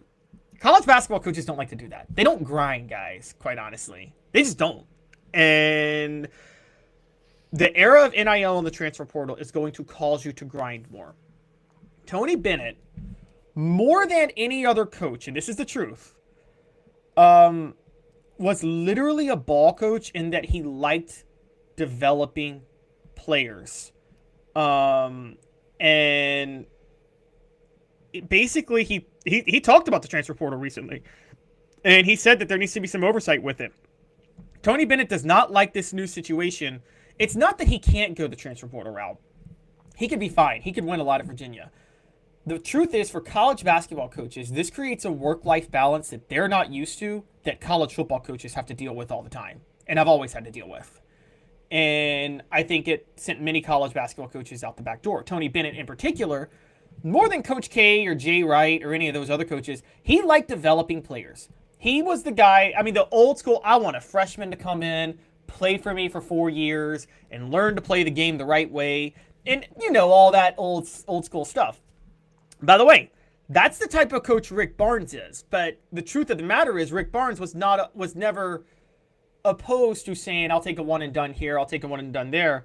I think that was a mistake, honestly. I thought he should never have taken one and dones as freshman. But where Rick Barnes is willing to accept the transfer portal is that Rick Barnes, one, he actually does have a work ethic like a college football coach. But the other point of this is that Rick Barnes knows that this style fits him because he can take one and dones at the higher levels and develop them and win at a much, much higher level. So I think because of that, what drove Tony Bennett out is what's going to keep Rick Barnes around, largely because I think it's just what you take pride in and your work ethic and your effort. Rick Barnes has, I think, probably the highest work ethic of any college basketball coach. And I think also that it's not just about developing players for him. He does want to win games, so he's willing to go the transfer portal route. Let's say bank on it and get your thoughts. Bank on it, Danny White would actually like to hire a basketball coach. And I've got a couple of reasons why I believe that's the case, and we'll get to it. Bank on it, brought to you by Commercial Bank. Member FDIC, personal and business. Commercial Bank. Commercial Bank is your neighborhood bank. What makes us different from other banks? We understand that every customer has unique opportunities, challenges, and financial concerns. We don't expect you to fit into the same box as the next person or business. Whether it's purchasing a home, saving for your child's future, or planning for your next vacation, we're with you every step of the way to navigate life's big decisions. Commercial Bank. Okay, here are my thoughts. I think Danny White likes coaches that put up a lot of points. He told Jimmy Himes that. He's done that with the Lady Vols hire, and he's done that with Josh Heupel. I think it helps him market. It's more exciting. It shouldn't be, but 10-2 with a lot of touchdowns is more exciting than 10-2 with a ground and pound. I mean, it doesn't make a difference to me, and I think there's some games you have to just survive.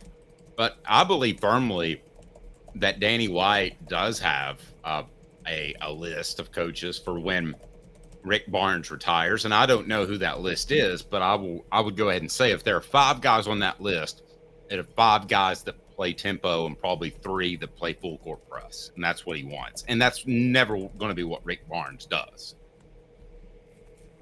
No, but I think the difference between Tony Bennett and Rick Barnes is Rick Barnes doesn't just reject offense. I mean, Rick Barnes changed his philosophy at age 70 or 69 last year. I mean, he went for he's going for scorers now. By the way, he went for Dalton Connect. Did y'all notice Dalton scored 20 straight points last night against for the Lakers in a preseason game? Everybody's in love with him in LA, and he's a perfect fit for LeBron, provided they don't put Bronny out on the court too much more, because that dude can't play. Did somebody tell you that yesterday? And I think he scored 38 points last night. Yes, you did, but I don't think he's going to be the first Tennessee player to do that over the next 10 years. I think you're going to see a litany of players, because the NBA, here's what the NBA is about to realize. There are a bunch of great, fundamentally sound scorers that they missed on because they came from lower levels of basketball and they fell way too much in love with athleticism.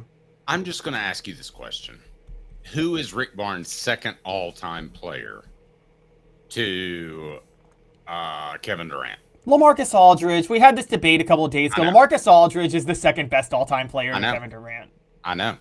Dalton Connect is going to be better than LaMarcus Aldridge. No, he's not. You are on crack. He's not going to be better than LaMarcus Aldridge. Dalton Connect's going to be a very good player, but he's not going to be LaMarcus Aldridge. And by the way, he may not even be the best. This is why Rick Barnes is changing his system.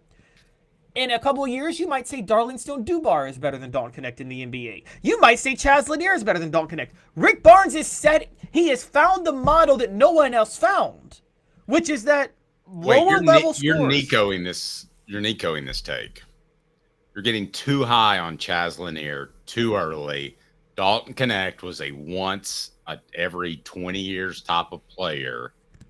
I'm sorry, Caleb. I mean, when you and I were talking about how talented Vince Yarbrough was, but he didn't have the drive, and Dalton Connect had all the above. Okay, put it this way: the chances of having that again are slim. Well, not if you smartly look at the lower levels of basketball, which Rick Barnes does. I'll give you an example: is Scottie Pippen. Now, totally different player, not a scorer, but this went to Central Arkansas. Why was he not more highly touted? He was 6'1" when he got to college, and then he grew 6 inches and became 6'7", and then got noticed by the Bulls. If this were today's era of basketball, Dave, you do know that Rick Barnes would have given Scottie Pippen a contract and opened up the NIL checkbook for him for his final year of college to play, because that's where Rick Barnes goes. He looks for kids who have polished their game at the lower level over 4 years. And Chaz Lanier is that. Darling Stone-Dubar is that. I am telling you guys, Dalton Connect is going to be what the run of Oklahoma quarterbacks were under Lincoln Riley. He's the Baker Mayfield, basically. He's starting it, but then there's going to be Kyler Murray, and then there's going to be Jalen Hurts, and then there's going to be Caleb Williams. And speaking of Caleb is qualified to answer a question that we're about to have, and that's about Kim Caldwell, who, congratulations, is pregnant. A little bit of Lady Vols talk in 60 seconds. The show represented by Banks & Jones, Tennessee's trial attorney, banksandjones.com. TriStar Hats. Go to tristarhatsco.com. Use the promo code HOOK. Get 10% off. Have you seen the latest TriStar Hats Co. product? TriStar Hats Co.? What's that? You know, those really cool hats, shirts, tumblers, and even license plates with 3 stars like the official Tennessee flag and stripes like the American flag. Pretty patriotic if you ask me. Ah, gotcha. Seen those. Those are cool. Where can I get them? Simple. TriStarHatsCo.com. And if you order now, there's 10% on any order $50 or more. Plus, use the promo code HOOKED. With the promo code HOOKED, you get 10% off. That's hooked. And don't forget free shipping with any order over $50. Stock up at TriStarHatsCo.com. That's TriStarHatsCo.com. There are plenty of wannabes out there, so make sure you go to TriStarHatsCo.com for the best quality and customer service. Will do, and I'll be sure to use the promo code HOOKED. That's hooked when I do, to save an additional 10% off. TriStarHatsCo.com. TriStar Hats Co. is a trademark of TriStar Hats Co. LLC. Any use without... Okay. Part of the reason that Lady Vol coach Kim Caldwell was hired, because she likes to go up and down at a fast pace. And we talked about earlier, that's something that Danny White wanted to be able to market in all sports, and he's been able to do that. I, to some extent, think that he liked the 2022 baseball team as well. I mean, he probably didn't like the bird going around second base, but he liked that. So Kim Caldwell has that style how good should the Lady Vols be in year one? Because we used to always say 4 or 5 years, but that really with NIL and transfer portal, that doesn't hold anymore. No, it doesn't. But you're right. Kim Caldwell has that style, and Dave, she's got flair. Tony Vitello flair. There is a TikTok backdrop where Lady Vols on a visit earlier this week showed up and took some TikToks with Lady Vol colored Lamborghinis behind them inside Thompson Bowling Arena. Not even kidding. That worked well for the Georgia Bulldogs, but I mean, I know, old school local Dave, and that money's not there. Just for the record. Okay. I mean, nobody's actually. There are not any Lady Vols getting Lamborghinis. I'm sorry, advertisers don't see the return on that. So I guess that was neat. But what do you think, though? Let me just pull up the picture real quick. We're gonna pull a few pictures up, but this is check out this TikTok. I think it's pretty dope. It's not showing, is it? No, I see it. Oh, you see it? Look at that. It's huge. Yeah, they got a blue one and an orange one. And are you sure those are Lamborghinis? Reportedly Lambos. Okay. All right.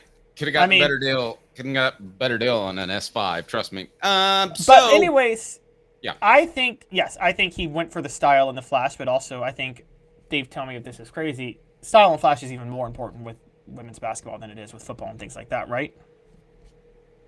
I don't know that it is at Tennessee because they have such a loyal fan base. By the way, thanks to all those that took part in our poll question, and that was the singer Tony Bennett was a cool cat, 58%, strange dude, 41%. I'm going to replace that with who wins a championship. Now, this could be a regular season championship. This could be a national championship. It could even be an SEC tournament championship. But I'm going to ask you, who wins a championship before the other? Is it Rick Barnes or Kim Caldwell? Okay, sorry. So is it Rick Barnes or Kim Caldwell? Who wins a championship sooner between the two coaches? I think Rick Barnes. And I firmly believe this, that Rick Barnes' best days are ahead of him. I do believe Danny White with that. Yeah. Do we want to broach the topic of? You're right. I mean, it's, do we want to broach the topic of Kim Caldwell coaching her first season pregnant? Yeah, I mean, I want to dive into that. That didn't sound right. And by the way, we're talking about this because the Lady Vols had their SEC media days this week too, and yes, so that's why it's relevant. And she announced she was pregnant. I don't think it's a perfect scenario because I've been through 2 pregnancies, not personally, but my wife has. One was incredibly challenging. The other one wasn't. One, I think it affected her at her job and would definitely affect her if she was coaching a basketball team. The other, I think she would be just fine. So I don't think it's a perfect scenario, but good for her. Congratulations for her. I'm kind of surprised you're coming down on her for wanting to start a family. I have not come down on her at all. What are you talking about? I mean, here's the thing. The baby's expected in the winter. I mean, luckily for... I know what it's like to start going back to work and grinding within a couple of weeks of having a baby, but I will say that, and I know the grind's a lot harder when you're in season with a head coach. Thankfully, the Lady Vols pay Kim Caldwell a good bit of money, so she's going to be able to enlist a good bit of help. Let's call it what it is. And so, like somebody told me recently that Nico needs to have somebody monitoring his social media account with the type of money he's making. Yeah. And this is my Tyler Summit turned out okay according to Adam. Yeah, it turned out to be a very good guy. Yeah, but Pat Summit carried him in what year, Caleb? And how did the Lady Vols do?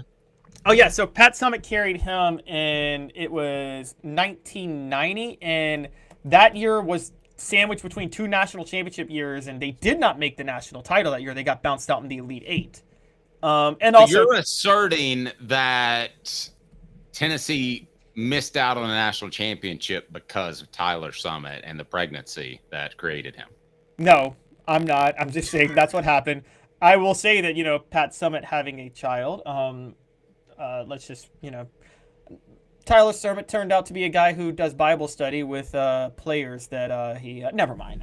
It's. You can say he reportedly impregnated a player at La Tech. I mean, that's. Well, not only that, like, that player, he was an assistant at Marquette, and that player was at Marquette, and he held a scholarship for that player at La Tech, and it started that player and gave her preferential treatment, which no one thought was okay. Yeah, and then got her pregnant, and then left his wife for her. They are married now, and they have their own family. He had to step down for that. And he goes on, like, interviews and was like, we do Bible study every night. We're a good Christian family. I'm like, really, bro? Really? You broke up 2 marriages, but sure. Okay. Yeah, well, your marriage. I don't know if she was married, to be fair. But, yeah. Okay, now, a couple of things that have been brought up on the message board, and I'm going to open it up. I'm going to say who wins next championship for Vols? Barnes, Heupel, Caldwell, Vitello. So you can vote on that as part of our poll question. Our poll question is brought to you in part by our friends at National Fitness Center. Unmatched value, limitless options. Begin your fitness journey today. NFC1.com. NFC1.com. So, Caleb, in all seriousness, does she get somewhat of a pass? We just talked about how coaches don't have 4 or 5 years anymore because of the transfer portal and NIL, that you can get things turned around pretty quickly. And I mean this dead seriously. Does she deserve a bit of a pass on year 1 because she's pregnant? I don't think there were any expectations for year 1 anyway. Kim Caldwell has to do 2 things to get this roster to what she wants it to be. She has to go for players that can shoot, and she has to go for players that are ridiculously athletic. She prioritized athleticism on this roster. There are a lot of athletes on this roster who can't hit the broadside of a barn, okay? And, I mean, they can't shoot for you-know-what. Now, it could be possible they didn't get a lot of great looks at their other schools, and maybe they'll shoot better now with all the open looks they'll get in this up-tempo offense. That's possible. I don't see that being the case. I see this being, and I'm going to just throw a name out, Kim Caldwell will be coaching the women's version of Mark Gottfried's Alabama teams back in the 2000s. And you remember those?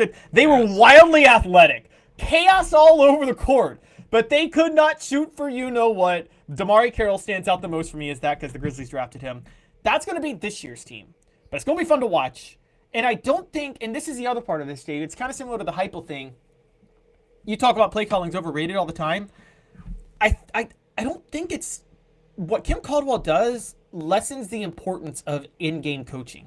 Does that make sense? She focuses on conditioning and just controlled chaos that you're ready to handle before the game tips off. And so I don't think there's going to be, you can say this is a red flag or not, I don't think there's going to be a lot of designed offensive schemes in this offense. Give us an update on that poll question, and it's brought to you by Chattanooga Mortgage. Congratulations, your home search just got easier. If you're in Chattanooga, Bruce and the gang will help you make your credit the best possible so that you'll get the best rate possible. That's easy to find at chatwith2tmortgage.com, chatmortgage.com. Also want to thank City Heating and Air Conditioning, as we'll visit with Cooper Mays later today. 50 years in East Tennessee, integrity matters. cityheatandair.com. So I say she deserves a pass for year number 1. I got no problem with that at all. What's our stat of the day? Who's the next Tennessee? I already gave you the stat of the day. It was Tennessee. Oh, I'm sorry. The poll question. Who wins the next championship for Tennessee? 54% say Vitello wins another one. 21% say Heupel. 17% say Barnes. 8% say Caldwell. If I were to do my rankings, I'm going Barnes, Heupel, Caldwell. Look, Barnes, Heupel, Vitello, Caldwell. Caldwell's taking over the worst of the situations of the 4. I mean, not even close. She's taking over a not good program. Okay. And then something that I wanted to get into that bothered me over the weekend. And a lot of you think that I'm down on Nico Iamaleava. I'm not down on him. I just don't think he's elite yet. And I've got concerns that he'll ever be elite. But I think it opens it up for people to take pot shots at him. And I thought that happened after the Florida game, right? Yes. Okay. A reporter who I didn't recognize ask about, and they ask it like this. So, Nico, what was the outfit? Okay, so let's pull up what he was wearing.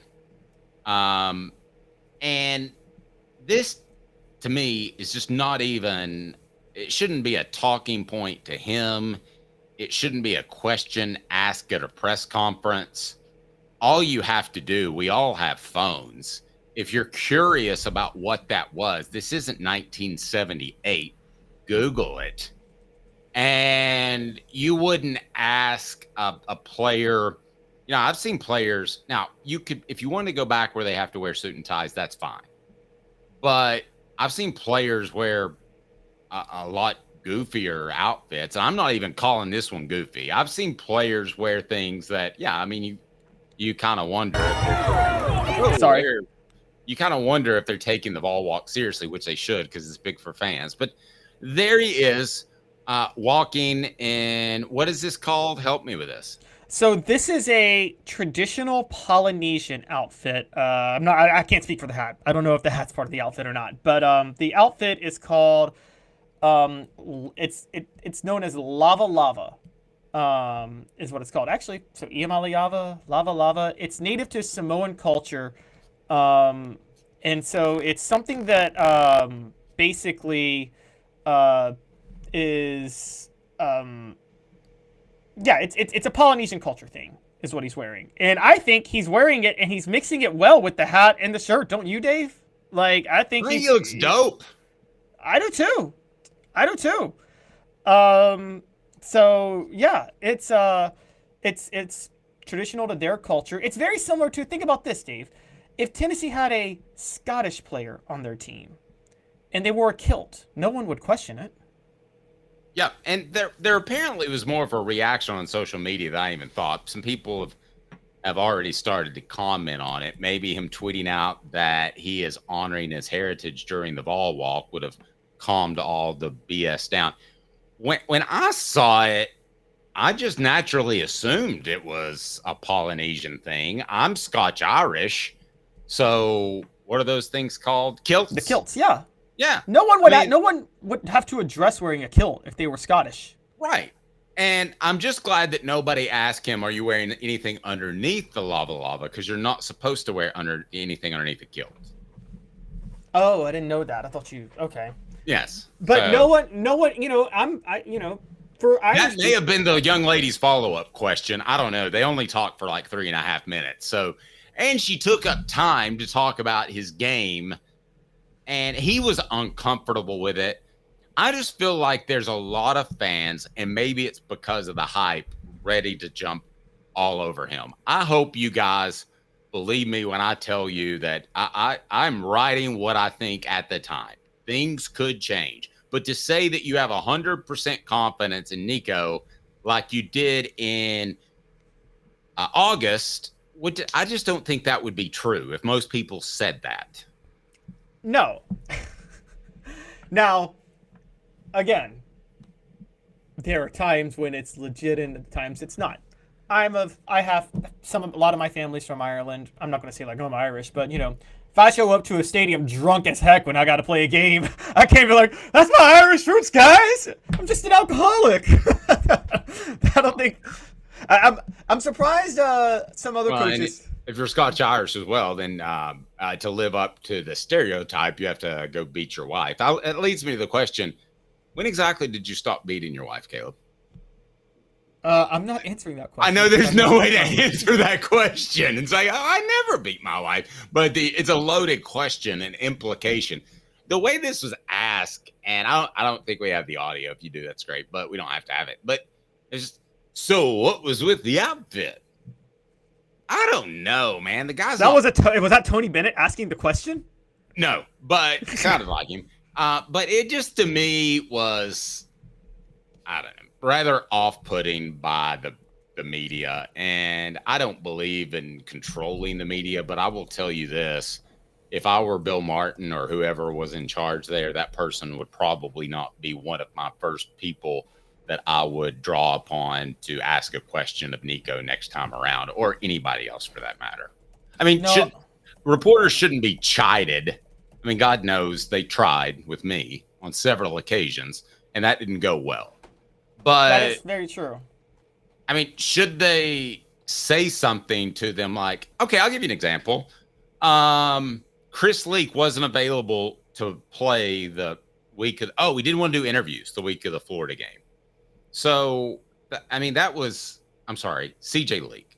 So he's playing his brother, Chris Leak, even though CJ wasn't starting. So I wrote as part of my notebook that Chris Leak won't be taking, that CJ Leak won't be doing any interviews because of the matchup against Florida. So a sports information person came to me and said, I felt like that was a real pot shot. I mean, no, it was just a fact. So I don't believe in chiding reporters, and I'm usually pro media, guys, but I would have probably said something if I was Bill Martin or somebody. I just thought that was out of line. If you ask the question along this line, if you said, I noticed you're wearing a lava, is that what you call it? Yeah, lava. Is that to honor your heritage? That's way different than what's with the outfit. Yeah, that's true. I mean, and it is kind of like, maybe she thought she was trying to give him, she knew about it, but she thought it'd be cool to give him a chance to explain it to people. But you're right. It's like, sometimes you don't have to ask these questions. It's kind of a Google situation. It kind of reminds me of, so I don't like asking uncomfortable questions when there's an obvious answer and you make someone give them an uncomfortable answer. A similar one, Dave, I'll give you just a quick story that's not even heritage related. The 2005 Tennessee LSU game when Eric Gaines was benched and Rick Clausen came in, right? Mm-hmm. Rick Clausen leads the comeback, wins the game. Holly Rowe, at the end of that game, is interviewing Fulmer, and she goes, Coach, what helped you make that decision to start Rick Clausen and stay with him? Well, you know what helped that decision to start Rick Clausen. We all know it. You know what I mean? You're going to make Fulmer, throw his quarterback under the bus in that moment, when we all saw it. I don't think that's an answer Fulmer. I mean, Fulmer, when Nick Saban did that whole, I'm not going to do that, so quit asking. That would have been a moment to possibly do it. Because, I thought, too, I will add this. I thought, too, that Holly in that particular instance might have known something because Eric Ainge still has neck issues from getting thrown into the goalpost. I think that was half a benching and half he was hurt. Now, I didn't know that. I didn't know that until about 10 years ago, just FYI. But I didn't know that either. And I know he got, there was some. I mean, he still, God bless him, just does this, wrenches his neck a lot. That really screwed him up. He's got a pinky that's completely sideways and all that good stuff. So he jammed his pinky before the first opener of 2007, right? Yeah, and it looks like an S, like the letter S. By the way, and finally, Tennessee picked up a big transfer this year in Igor Milicic Jr. from Croatia. Just to make this more fun, I think Igor Milicic Jr. should be bringing brandy to every single press conference because apparently Croatia has a drinking problem and is known for brandy. So just pull up a bottle of brandy, be like, it's my culture, man. I'm gonna down this bottle before we go to practice. All right, here we go. Let's get in the last look brought to you by Campbell, Cunningham, Taylor, and Hahn. It's Caleb's picks for the weekend. How did you do last week, Caleb? I went 3-1-1 on my best bets. The one tie was I said Kansas State would cover at Colorado, and they won by 3 right up. But there were just some brutal misses last week. I will say that. However, that Alabama South Carolina game that hit the over. Thank you, Kalen DeBoer, for calling a touchdown pass on that play instead of having the player just go down. I love you for that because I gave South Carolina a chance to score a touchdown, which is how the game hit the over. All right, let's get to picks this weekend, and I'll tell you if I agree with you with this or I'm not so sure. That's crazy. And then if it's really bad. You suck, you jackass. All right, we do that right now. Last look brought to you by Campbell, Cunningham, Taylor, and Hahn. Look at me, no contacts, no glasses. Campbell, Cunningham, Taylor, and Hahn. If you're new to the channel, a lot of you are since we're past the noon hour, you're at lunch. Be sure and click that like and subscribe button. We appreciate that. And make sure the notifications are on. Campbell, Cunningham, Taylor, and Hahn, local vision correction. They don't fly doctors in from Tampa just to work on your eyes and fly them back. Campbell, Cunningham, Taylor, and Hahn. The first step to better vision is to visit ccteyes.com. The information you need is easy to access, and setting an appointment is as simple as clicking the tab. Doctors Campbell, Cunningham, Taylor, and Hahn, and Eye Care Optical at ccteyes.com. All right, Caleb, what do you got? Alrighty, so I'm all SEC games this week, funny enough, so except for my best bet. So just for the SEC games first, I got Missouri covers the 4-point spread against Auburn, but that game hits the under because Auburn can't score for anything. I agree with both of those. What's next? All right, Oklahoma, a 1.5-point favorite at home over South Carolina. I'm taking Oklahoma to cover. You're going to call me crazy, Dave. I'm taking the over in that one. What's the over? 41.5. Hey now.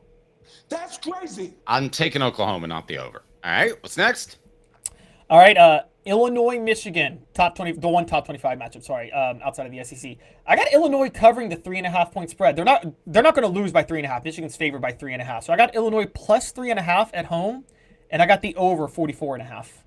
Well, Michigan got that players coach, and where's that going for them? You suck, you jackass. But I do agree with your pick. What's next? Alrighty, Mississippi State and Texas A&M. I got that. Dave was wrong last week when he told me I shouldn't take Mississippi State to cover the spread, and I did. I'm taking Mississippi State again. They're 18-point underdogs. I think they will cover that 18-point spread since they're at home, and I'm going to take the over. They're figuring out their offense. They'll lose, but they won't lose by 18.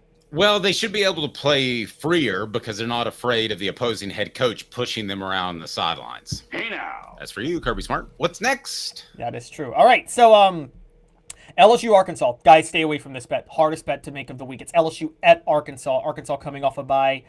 I still think LSU covers a 2.5-point spread, and I'm going to take the over 56.5, but I'm not confident in that. I would not touch that game. I think LSU had a lot invested in that Ole Miss win. I think Arkansas is a little bit better than people think or thought. No, I'm not touching that win. I'm not touching that game either side. That could end up being 6-3 or 52-48. I have no feel for that game. What's next? Same way. All right, so Vanderbilt, Ball State. I missed fading Vanderbilt last week, so I got Vanderbilt covering the 26-point spread this week, and I got the over 56.5 against Ball State. You suck, you jackass. No way. Vanderbilt things are going too good. I even like the money line, perhaps, on this game, but they're not going to blow anybody out. Who's next? Oh, wow. You think Ball State might pull the upset? Okay. I think they might. All right, the two big games before I get to my best bets, but first, Florida, Kentucky. Dave, Florida plus 1.5 against Kentucky and take the over 42.5. I think Florida might actually beat Kentucky at home.